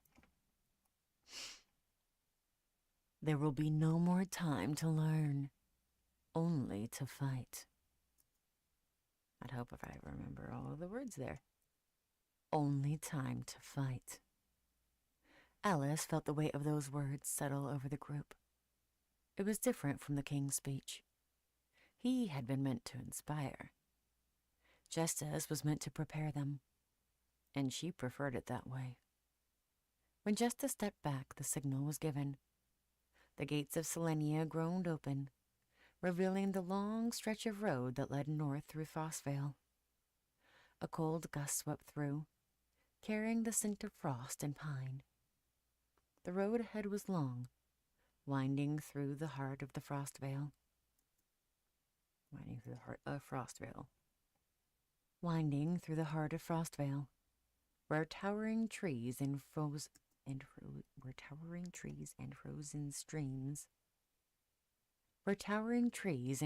streams stretched endlessly toward the western mountains.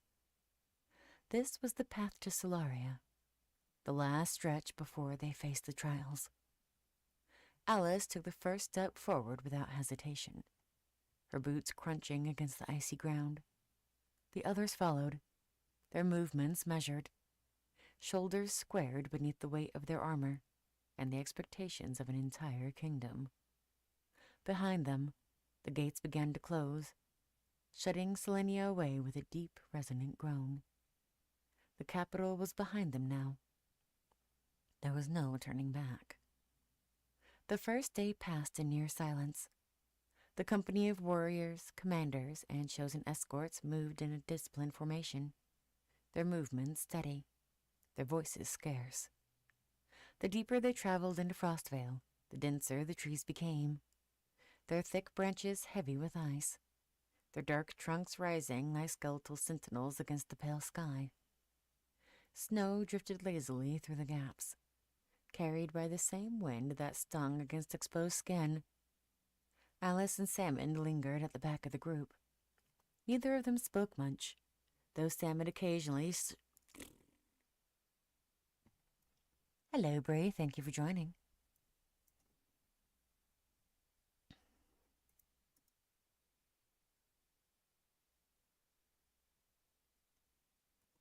Though Salmon occasionally shot her a knowing smirk, as if waiting for her to say something first. She didn't. Her focus was ahead, on the distant horizon, where Solaria lay waiting.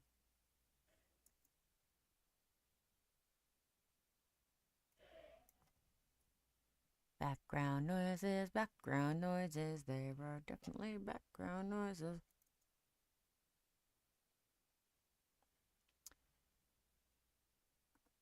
The others occasionally exchanged words. Torin muttered to Kaylin about battle formations. Selwyn questioned Lyra about past competitors. But it was all just background noise to Alice.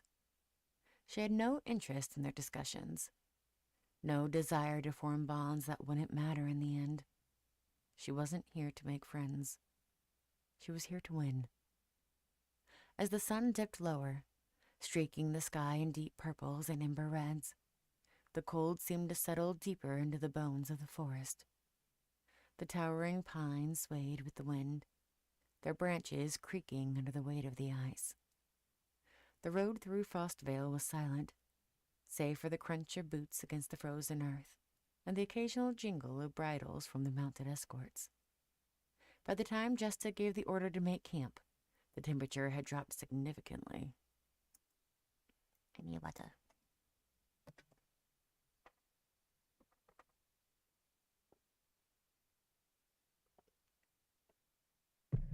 And I've apparently been on the live for an hour and a half, which means it's time.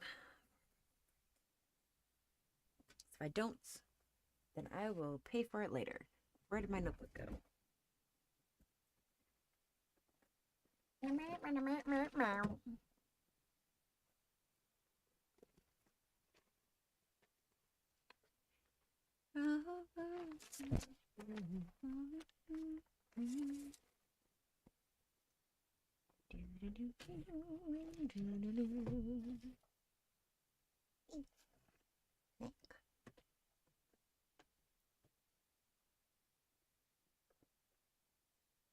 Bavakali break, Ella. And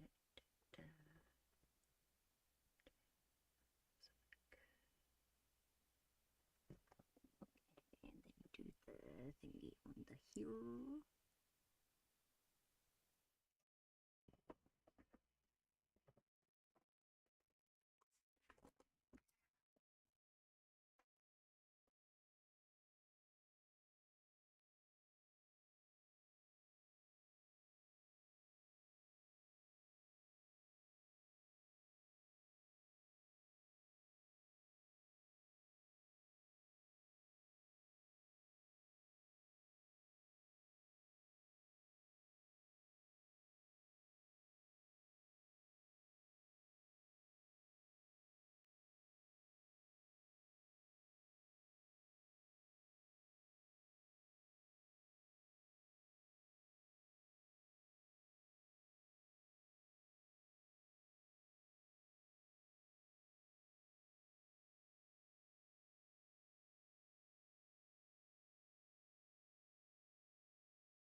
Right?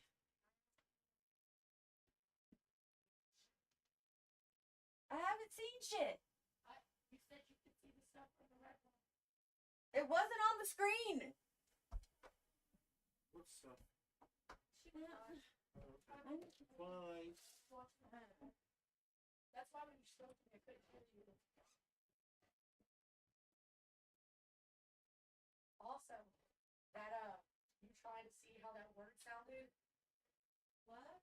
When you used the thing to see how the word was supposed to sound? Yeah. That was fucking loud, dude. Yeah. It like beat my ass. I was like, what the fuck? I'm afraid to walk into the kitchen.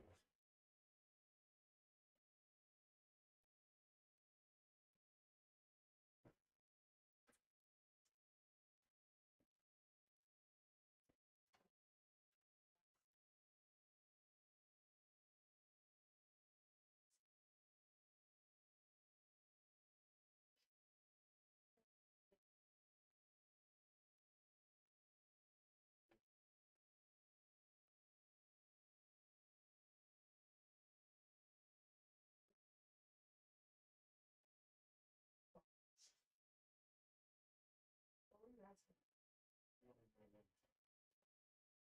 Because I'm not my shit.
Can you give me my blanket What's that?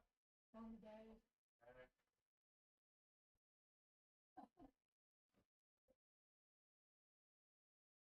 You know what about stuff? No. I know where your other ones are. They're inside. Okay, I love you. Everything.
One dude got like super weirded out because he's like, wait, if she's in here, how is she alive?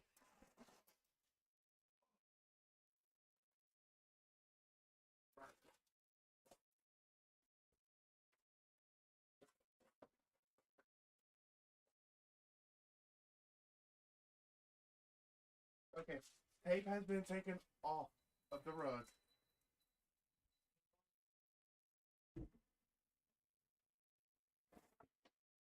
We're not gonna fuck with it tonight. I mean, I wouldn't expect you to know. I mean, there's stuff that's mine. What? I mean, there's stuff that's mine. How many you want? Because nobody else wants any.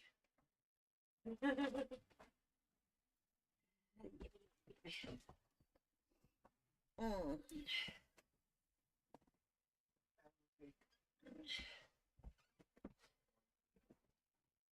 Do I have to have Streamlabs open for it to fucking...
Where's the...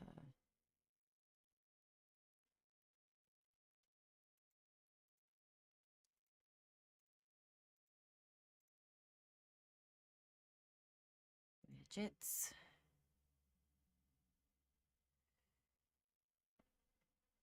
Checkbox.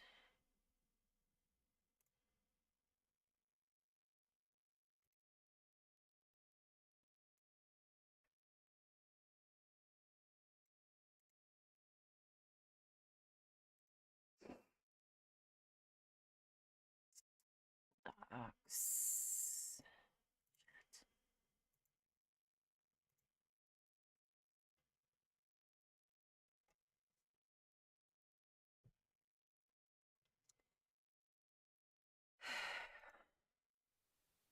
Okay. Let's change this up because I apparently can't see the chats at all. Rawr.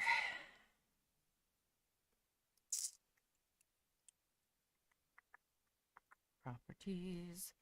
I cannot see all my chats.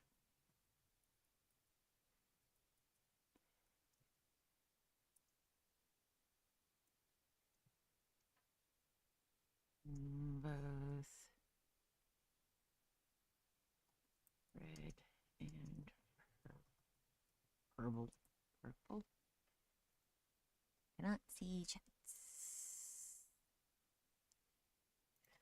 Okay, there's that.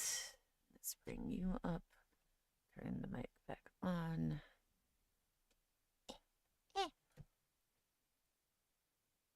If it'll cooperate. There we are.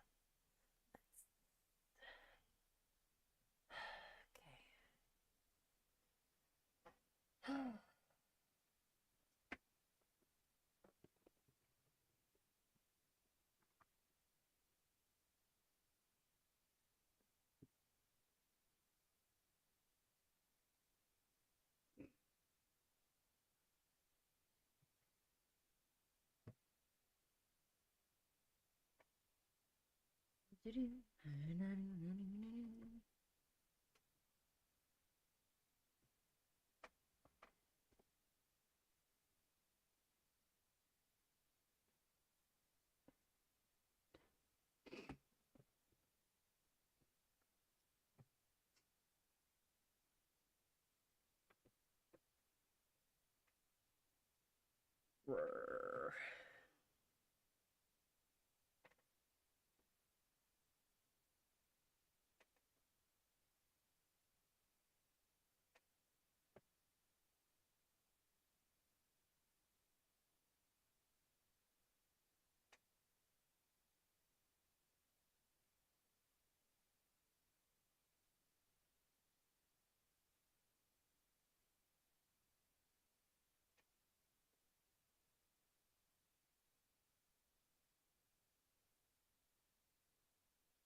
It's being wonky.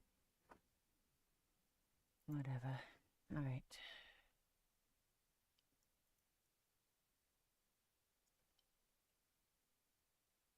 Oh, I need to turn that heater back off.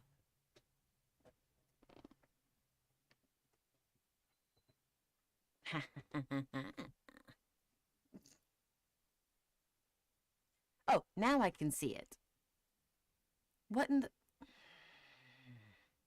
I could not see them before, but now I can. Apparently, I had to open Streamlabs for it to actually come through instead of it being one cohesive. Anyway.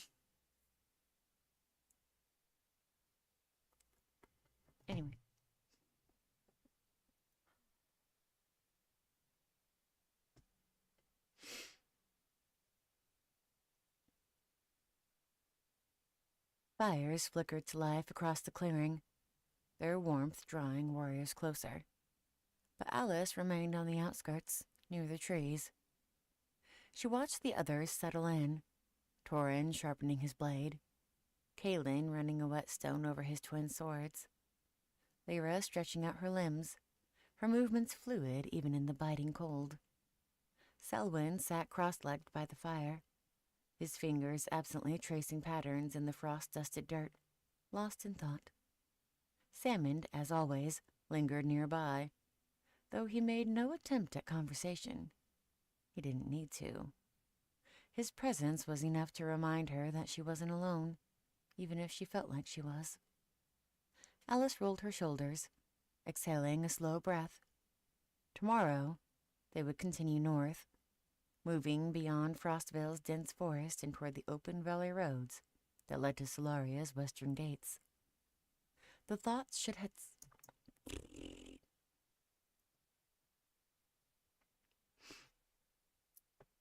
And apparently I didn't turn it off. I just turned it.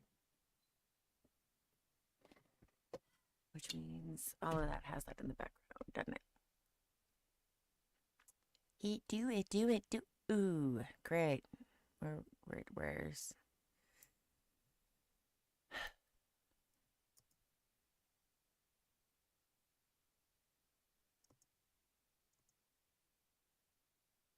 I'll be able to zone that out. It'll be fine.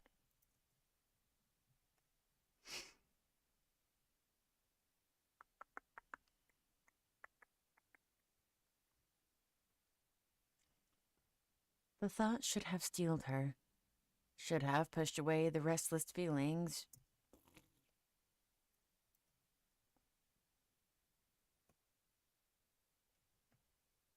You might have fixed it this time.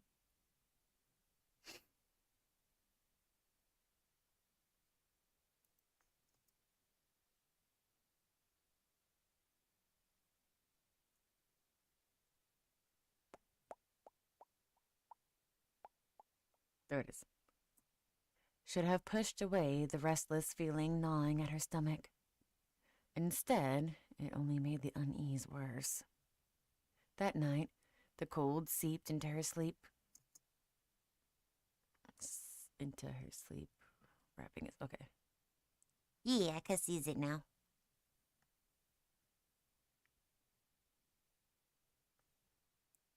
Wrapping itself around her like unseen chains. The flickering candlelight dimmed. Shadows stretched long against the wooden walls, creeping inward like living things, swallowing the edges of the room. Alice stood at the head of the table, Firefang gripped tightly in her hand. The air was thick with something suffocating. Anticipation. Inevitability. Seated before her were Brooke Browner, Bragan Forward, Magra Bruce, and Dirk Halcyon. They did not move, did not flinch. Their eyes were on her, filled with something she had not understood. She did not understand. Okay. I really did it wrong.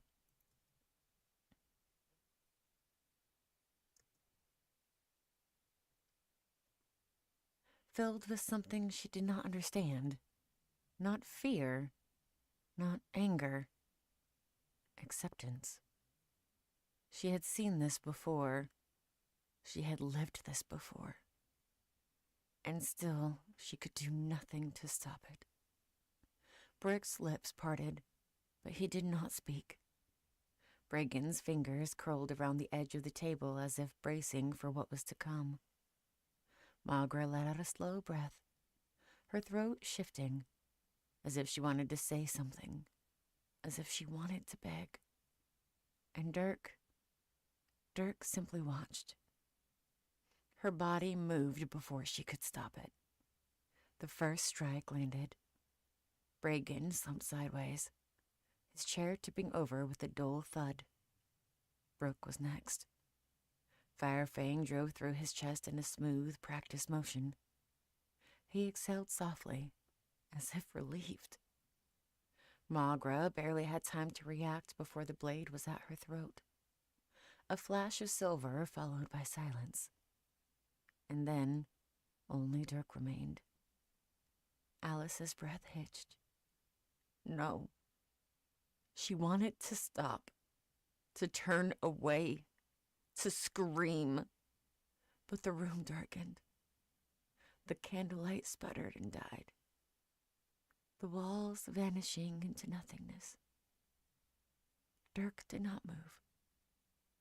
Alice's fingers clenched around Firefang's hilt, her pulse roaring in her ears. The darkness swallowed her sight. She could no longer see him. But she could feel it. The blade driving forward. The quiet resistance of flesh giving way. The sharp inhale of breath. The sound of steel meeting bone. And then nothing. The world collapsed into silence. Okay.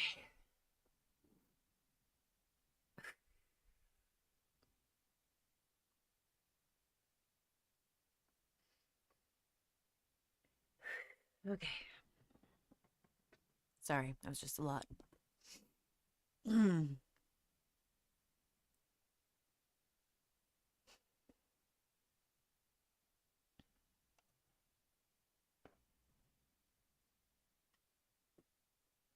Hello, Herm.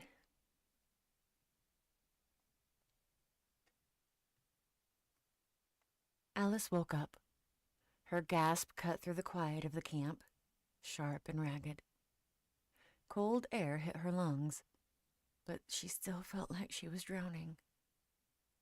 The dying embers of the fire barely cast enough light to push back the dark. Sweat clung to her skin despite the frigid night air. Her fingers curled into a blanket wrapped around her shoulders, but it did nothing to stop the tremor running through them. She exhaled, slow and controlled, forcing the breath to steady her. It was just a dream. But the weight of Firefang against her hip, the phantom pressure of the hilt in her grip, said otherwise. "You're getting louder." Alice's head snapped up. Salmon sat a few feet away, perched on a fallen log. His usual smirk was absent, his face half hidden by shadow. He wasn't looking at her.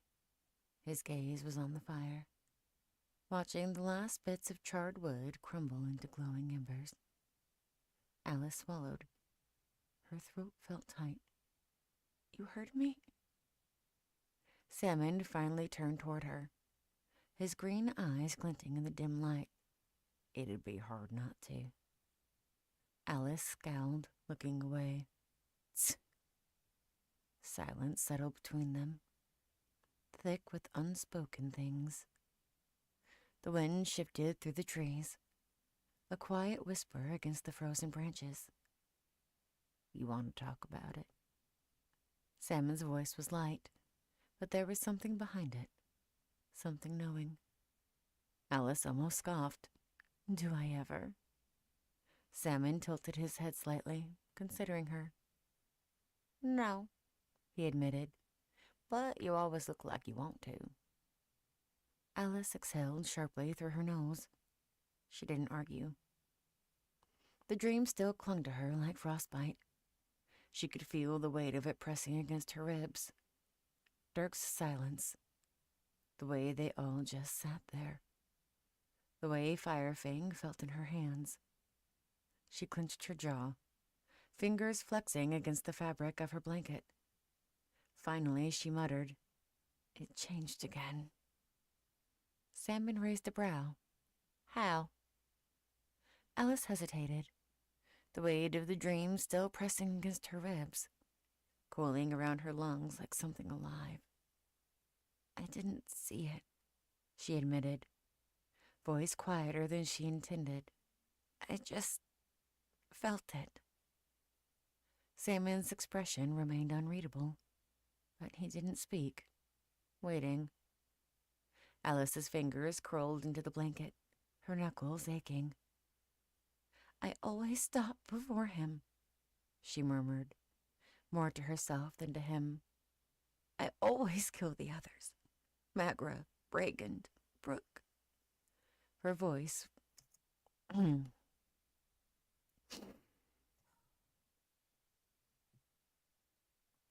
Her voice caught for a fraction of a second before she pushed through. "But not him.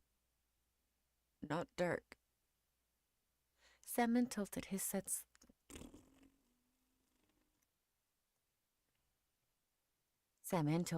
slightly. "But this time?" Alice swallowed hard. The sensation still lingered. The press of the hilt in her hand. The cold steel cutting through flesh. The sharp, wet gasp of breath. And then nothing. The world had gone black, swallowing her whole before she could even comprehend what she had done. She exhaled sharply, shaking her head. "This time, I did it." Salmon hummed low in his throat, his gaze flickering toward the fire. "And?" Alice's brow furrowed. "And what?" He leaned forward, resting his elbows on his knees, his green eyes gleaming in the dim fire.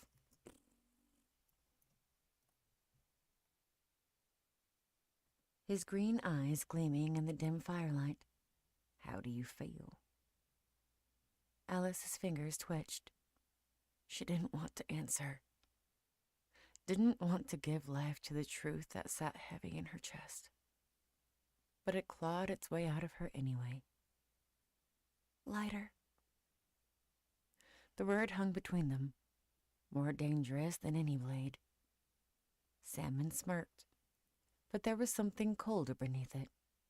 "You were always going to do it, Alice."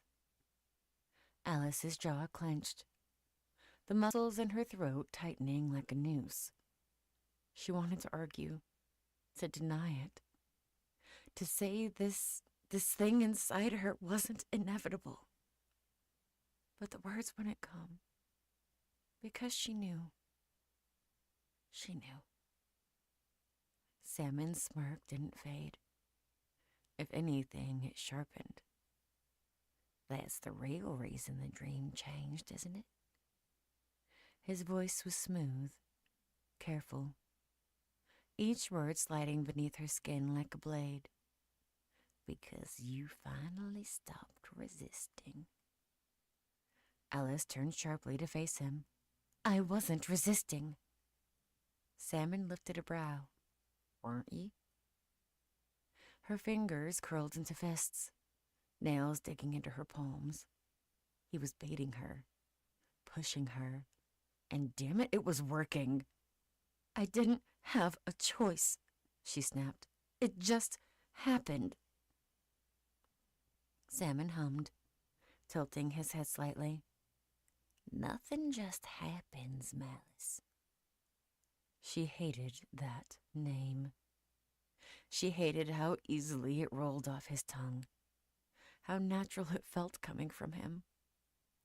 And she hated, gods, she hated that he was right. Her breath came faster, shallower, the memory of the dream flashing behind her eyes.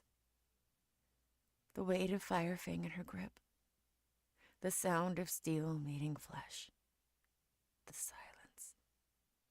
The silence. She turned away, glaring into the fire, as if the embers might burn the thoughts from her skull. But Salmon didn't let her escape.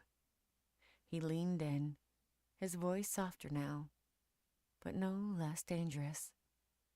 "You feel lighter because you finally let go," he murmured. "You stopped carrying the weight of something that was always going to happen." Alice forced herself to breathe, steady and slow, but her pulse still thrummed in her ears.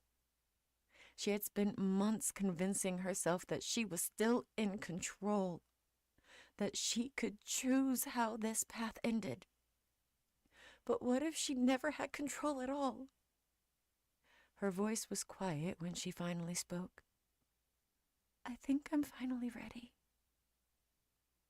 Salmon didn't gloat, didn't grin, didn't taunt her like she expected. Instead, he nodded, like this had all been a foregone conclusion.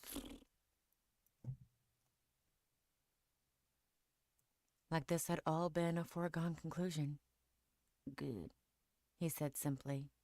"Then don't hesitate." Alice closed her eyes for a brief moment, letting the words settle into her bones. When she opened them again, Did I say again? I did. I went British. When she opened them again, the fire reflected in the green of Salmon's eyes. She didn't flinch. She didn't look away. She was ready. Ready to do what needed to be done. The twin moons of Divinia hung low in the sky, casting an eerie silver-blue glow over the frost-laden fields as the Selenian party made their way towards Solaria's gates. The cold morning air bit at their skin, swirling through the breath of their war horses. Their exhalations steaming against the frigid dawn. Snow crunched beneath their boots and hooves, but no one spoke. The tension was as thick as the mist curling along the edges of the road, a silent acknowledgement of what lay ahead. The first golden light of dawn stretched across the horizon, illuminating the towering white... I got a bit in my throat.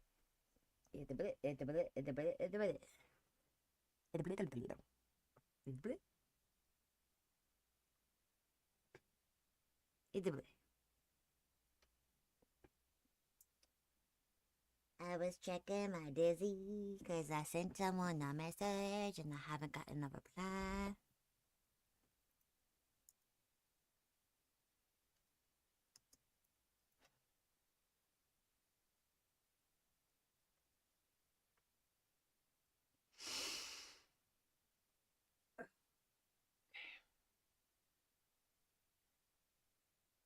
Illuminating the towering white marble walls of Solaria. The city stood like a beacon, its grandeur untouched by time, as if the gods themselves had carved it from the heavens. Massive archways adorned with celestial engravings marked the city's entrance, and above them, the sun gate loomed, a masterpiece of divine craftsmanship. Alice barely noticed. She had seen Solaria's splendor before, its gilded balconies, its immaculate avenues lined with statues of past champions, the divine torches that burned eternally at every major intersection. The capital of the gods chosen, my bad. The capital of the gods chosen was now a place of legend, of history, of power. Now it was just another battlefield. Her gaze swept across the road leading to the city, lined with banners bearing the sigils of past champions. The gold plaques beneath them gleamed, etched with names long remembered. Some were still whispered in reverence, warriors who had won the trials of valor and left their mark upon history. Others had faded, their legacies forgotten as new blood took their place. Alice did not stop to read them. Names meant nothing. The only name that mattered was the one that would stand victorious at the end of the trials. The sun gate grew larger with each step. Its colossal stone.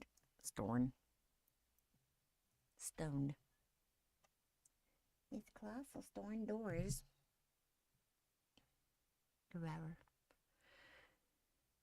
Its colossal stone doors, carved with the figures of the gods, stood imposing, eternal.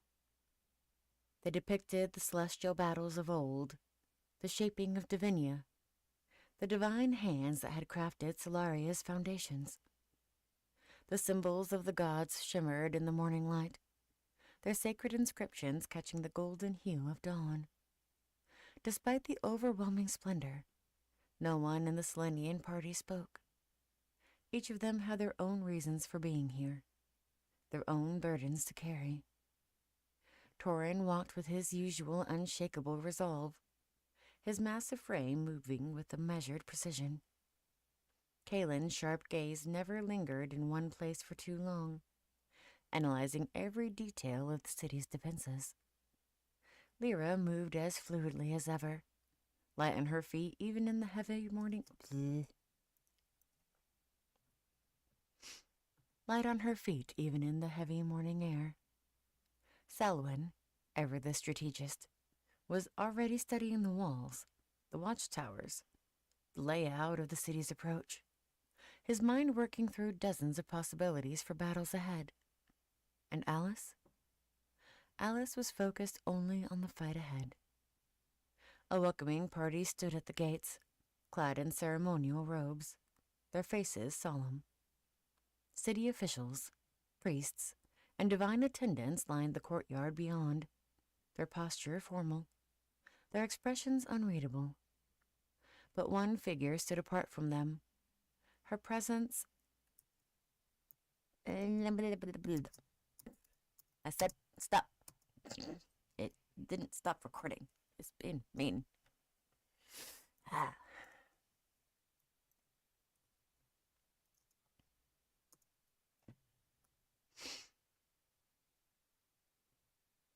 her presence effortlessly commanding. At the forefront stood Dreamweaver, her robes, a shifting tapestry of silver and blue, moved like liquid mist around her form. The air around her shimmered as though reality itself bent in her presence. There was no doubt she was not mortal. Her gaze, pale and endless like the sky before a storm, settled upon the arriving warriors. The silence deepened. Alice met Dreamweaver's eyes, and for a fleeting moment, the rest of the world faded. There was something in the goddess's expression, not welcome, not warning, expectation. Dreamweaver's silver-blue robes shimmered in the soft glow of the morning, shifting like liquid stardust with every subtle movement.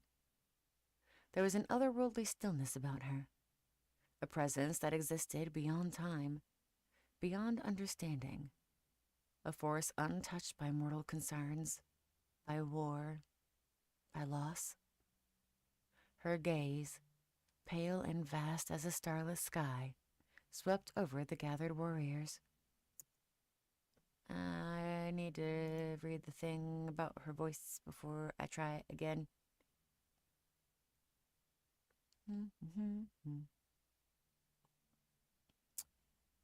see, dreamy, drifting, delicate, dreamy.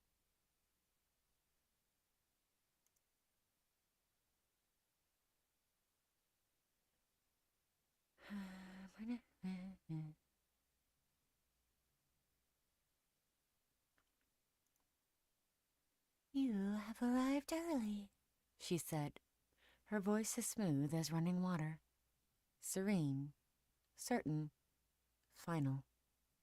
The air felt heavier. The Selenian generals and warriors hardened by battle, by discipline, by a lifetime of war, stood like statues beneath her gaze. Even Jesta, whose expression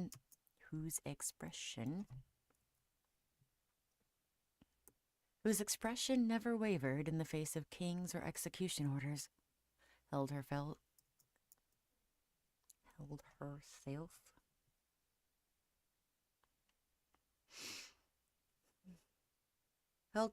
unusually still. Alice did not shift. She did not lower her head.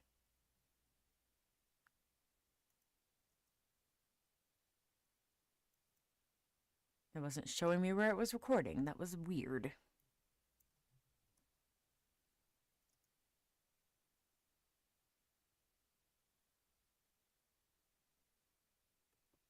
Instead, she met Dreamweaver's eyes with the same quiet defiance she had always carried. She would not bow. The goddess did not blink. If she was offended, it did not show.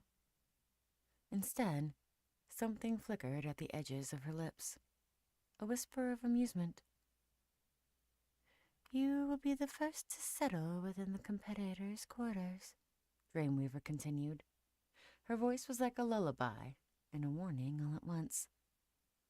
Emberfall's delegation arrives tonight. A pause. Then, the trials begin tomorrow at dawn.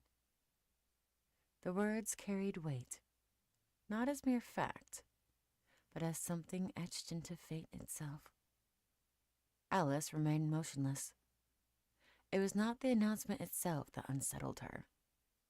It was the way the Dreamweaver spoke, as if the gods themselves were waiting for something to unfold, as if the trials were no longer about warriors proving themselves, but about something far greater. Alice clenched her jaw. The gods had no place in her war.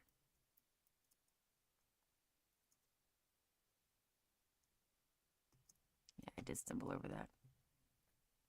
The gods had no place in her war.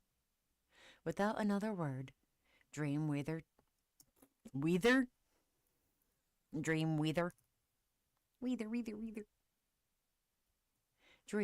turned and began leading them through Solaria's immaculate streets. They walked in silence, their footsteps echoing off the gold. That should not have bubble-zitted.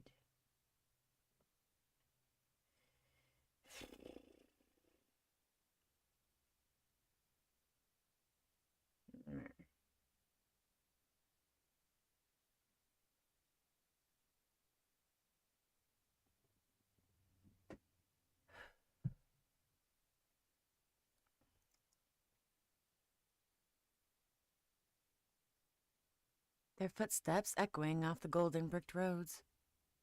Statues of past champions lined the path, their weapons raised, their expressions frozen in determination and victory. Each one had once stood where Alice stood now. Some had become legends. Some had faded into irrelevance, forgotten as new warriors took their place. Alice barely glanced at them. She had no use for history. She only cared about what came next. The Selenian competitors were led through the winding streets of Solaria, past the towering statues of past champions, past golden bricked roads that whispered of ancient battles. At last, they arrived at their destination, a vast stone hall, perched at the end of the Colosseum of Valor, where the trials would take place. From the exterior, it was an imposing structure, built from the same pristine white marble that made up the rest of the city. Yet here, its edges were harsher, less ornate. This was not a place of comfort. It was a waiting ground. Inside, the air was cool and heavy, filled with the unspoken weight none of them acknowledged. A dormitory fit for warriors. The room was lined with 5 beds, one for each competitor. A long, dark wood table sat in the center, its surface bare, waiting. Along the walls, weapon racks stood empty, their presence a quiet reminder of what they would soon face. No luxury, no distractions, only the waiting. Jesta wasted no time. As soon as they entered, she turned to face them. Her tance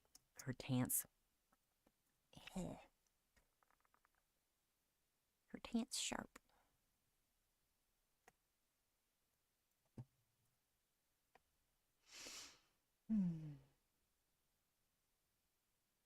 Her stance sharp, commanding. She didn't need to raise her voice. Silence itself bent to her will. Eat, drink, rest. Her words cut through the stillness, final, absolute. No excuses. A pause. Then her sharp gaze flicked over each of them, assessing, judging. Torin Velhart, broad-shouldered and built like a fortress. Did I say fortress? I did.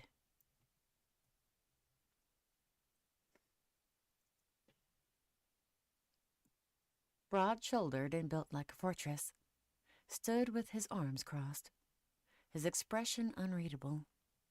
Kaelin Frostveil, ever composed, rolled his shoulders back, the faintest flicker of a smirk tugging at the corner of his lips. Lyra Veswin, nimble as ever, had already begun taking stock of the room, her sharp eyes scanning every detail. Selwyn Draven, the quietest of them all, simply nodded, accepting Jesta's words without question. And then Alice. Jesta's gaze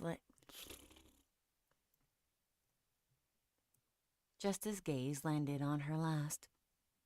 Alice remained still, her arms loose at her sides. She didn't look away, but neither did she acknowledge whatever silent message Jesta was sending her. Jesta exhaled, her jaw tight, unreadable. I have trained you all the best of my ability. To the best, damn it, brain. I have trained you all to the best of my ability, she continued, her tone quieter now but no less certain. I cannot fight your battles for you, but I believe in each of you. The words settled over the room like a heavy mantle, heavier than any armor they had ever worn. Alice's fingers curled slightly. Believe? She wasn't here for belief. She was here for victory. The silence stretched between them, longer than it should have.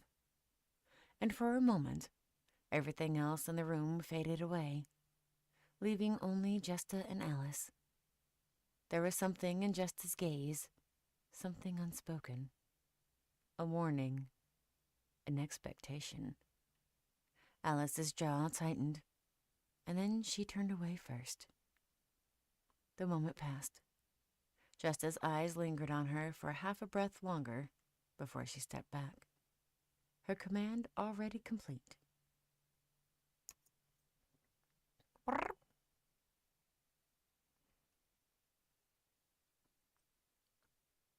Alice heard the others move, Torin setting his pack down beside his bed, Lyra adjusting the straps of her daggers, Kaelin muttering something under his breath that she... That is the wrong punctuation there. Kaelin muttering something under his breath, but she didn't move. She stood in place, staring at nothing. She didn't need to rest. She needed the trials to begin, because waiting, she was tired of waiting. The moon hung high over Solaria, casting pale light over its golden streets. The air was unnervingly still, the weight of expectation pressing against the city walls. Alice moved like a shadow through the winding paths, silent, deliberate, unseen. Her mind was on the beauty of Solaria, or the divine radiance of the statues towering above her. It was on them, the ones arriving tonight, the ones who had taken everything from her.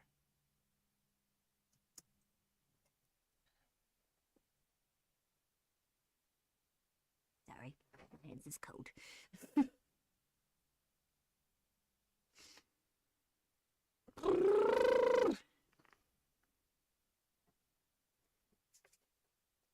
I can't have my heater going because then it messes up the sound. Okay.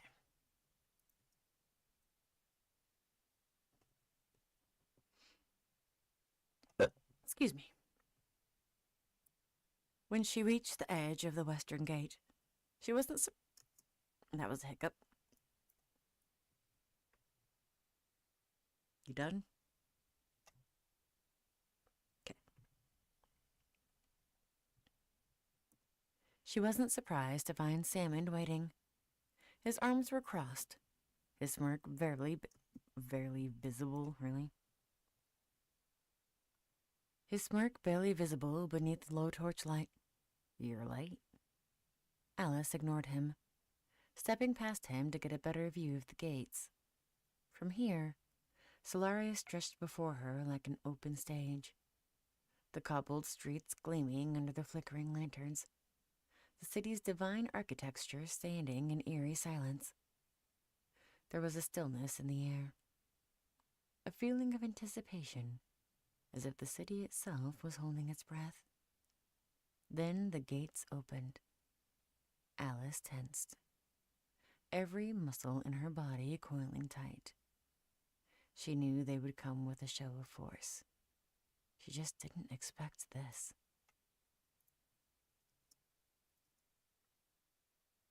Yeah. A procession of scarlet banners swept through the massive entrance, unfurling like waves of blood against the pale walls of Solaria.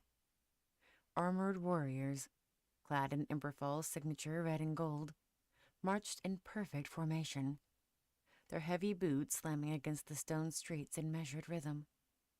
The sound was a thunderous drumbeat, each step a reminder of why she was here. They were twice the size of Selenia's delegation, and at the head of them,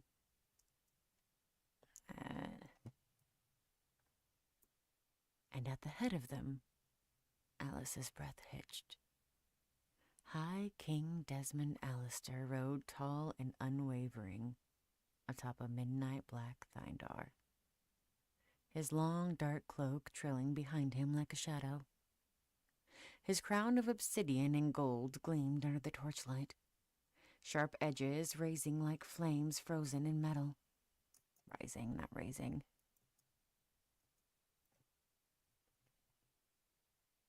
Sharp edges rising like flames frozen in metal. Even from here she could see his eyes, piercing, unforgiving. He looked ahead, straight-backed, as if the weight of a kingdom was nothing on his shoulders. Her fingers curled into a fist, her nails biting into her palm as she reached for Firefang. Salmon moved instantly. His hand shot out, gripping her wrist before she could unsheath it. Not yet. His voice was low, even, unshaken. Alice's pulse pounded, her body thrumming with the overwhelming need to act. It would be so easy. One movement, one strike. But she didn't. Salmon's grip remained firm, his green eyes steady, locked onto hers. "You're not thinking," he muttered, voice almost amused. "Everyone needs to see it happen."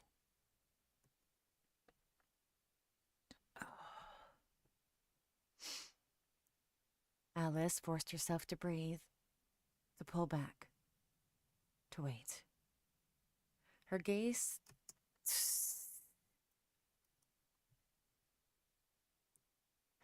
snapped back to the Emberfall procession, scanning their ranks, looking past the banners and the armored soldiers until she saw him. Eric Alistair, walking just behind the High King, flanked by 5 warriors. His golden armor was polished to perfection. His long blonde hair was tied back, his expression unreadable. He walked like a man who had already won. Alice's fingers tightened around Firefang's hilt. She searched the Emberfall.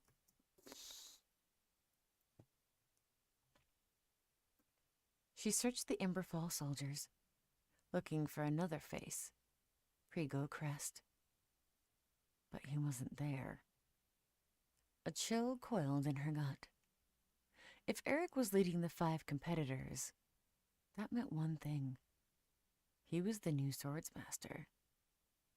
Her chest ached with something deep, something cold and seething. This was his reward. Her father was dead, and Eric wore his title like a prize. Alice's voice barely came out as a whisper, edged with quiet fury. "Not for long." Salmon's smirk widened, but there was something darker in his eyes now. Something dangerous. Now that's the Alice I know. The night air was cool in Solaria, but Alice didn't feel it. She lay on her cot in the competitors' quarters, her muscles aching from her journey, her mind too restless for sleep. The stone walls felt suffocating, pressing in around her. She closed her eyes, exhaling slowly. But as soon as darkness took her, she was no longer in Solaria. She was there again. The long wooden table stretched before her, its polished surface reflecting the flickering glow of candlelight. Shadows stretched across the stone walls, twisting like silent spectators. They sat across from her.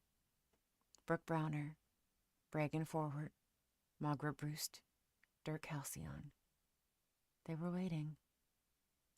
Alice stood at the head of the table, Firefang gripped tightly in her hand. She knew what came next. She had done this before. The silence was suffocating, thick with something unseen, something inevitable.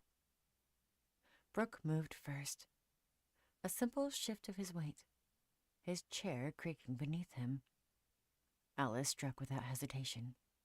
The blade flashed, slicing through the air before sinking deep into his chest. He made no sound. His chair collapsed beneath him, his body hitting the floor with a really? His body hitting the floor with a dull thud. Brigand was next.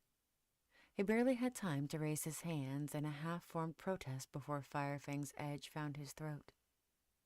A wet gurgle. His eyes wide with shock as blood spilled down his chest.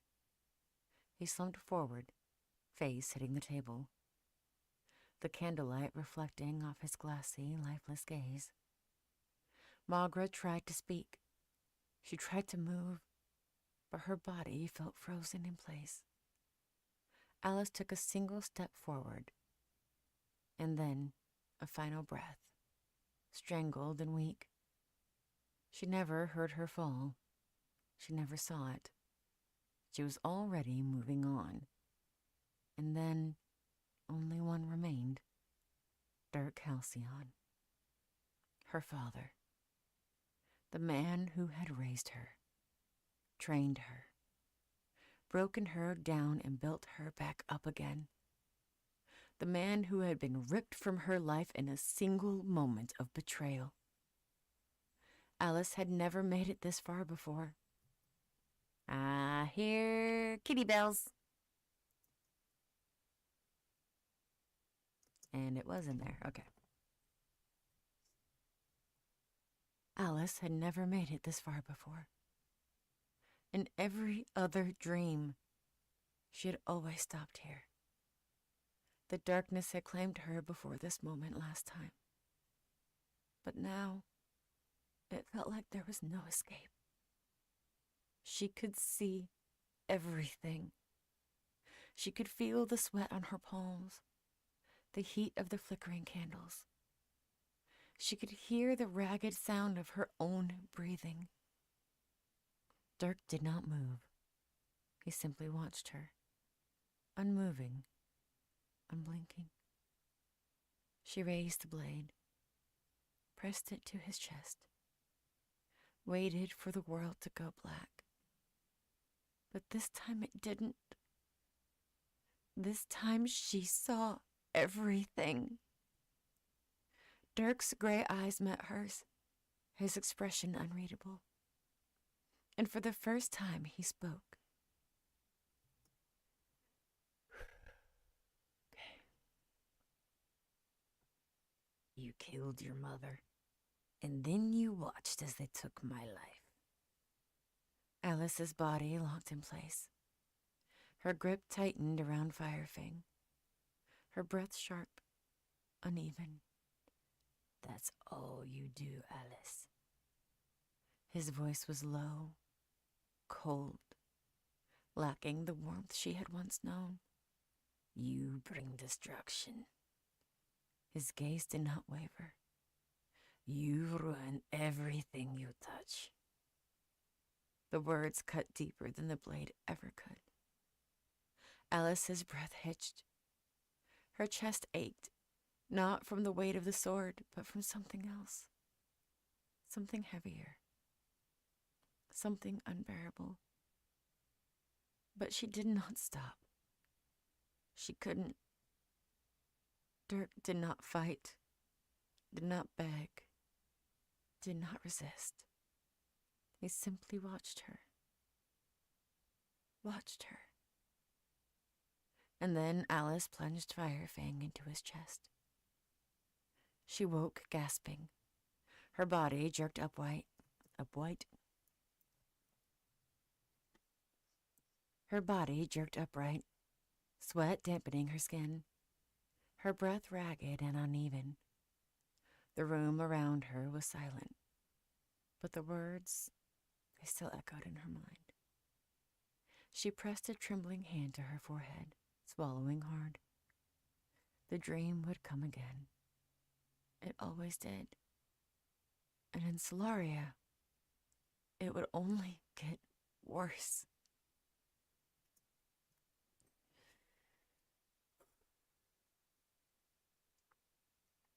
And that is the end of chapter 24.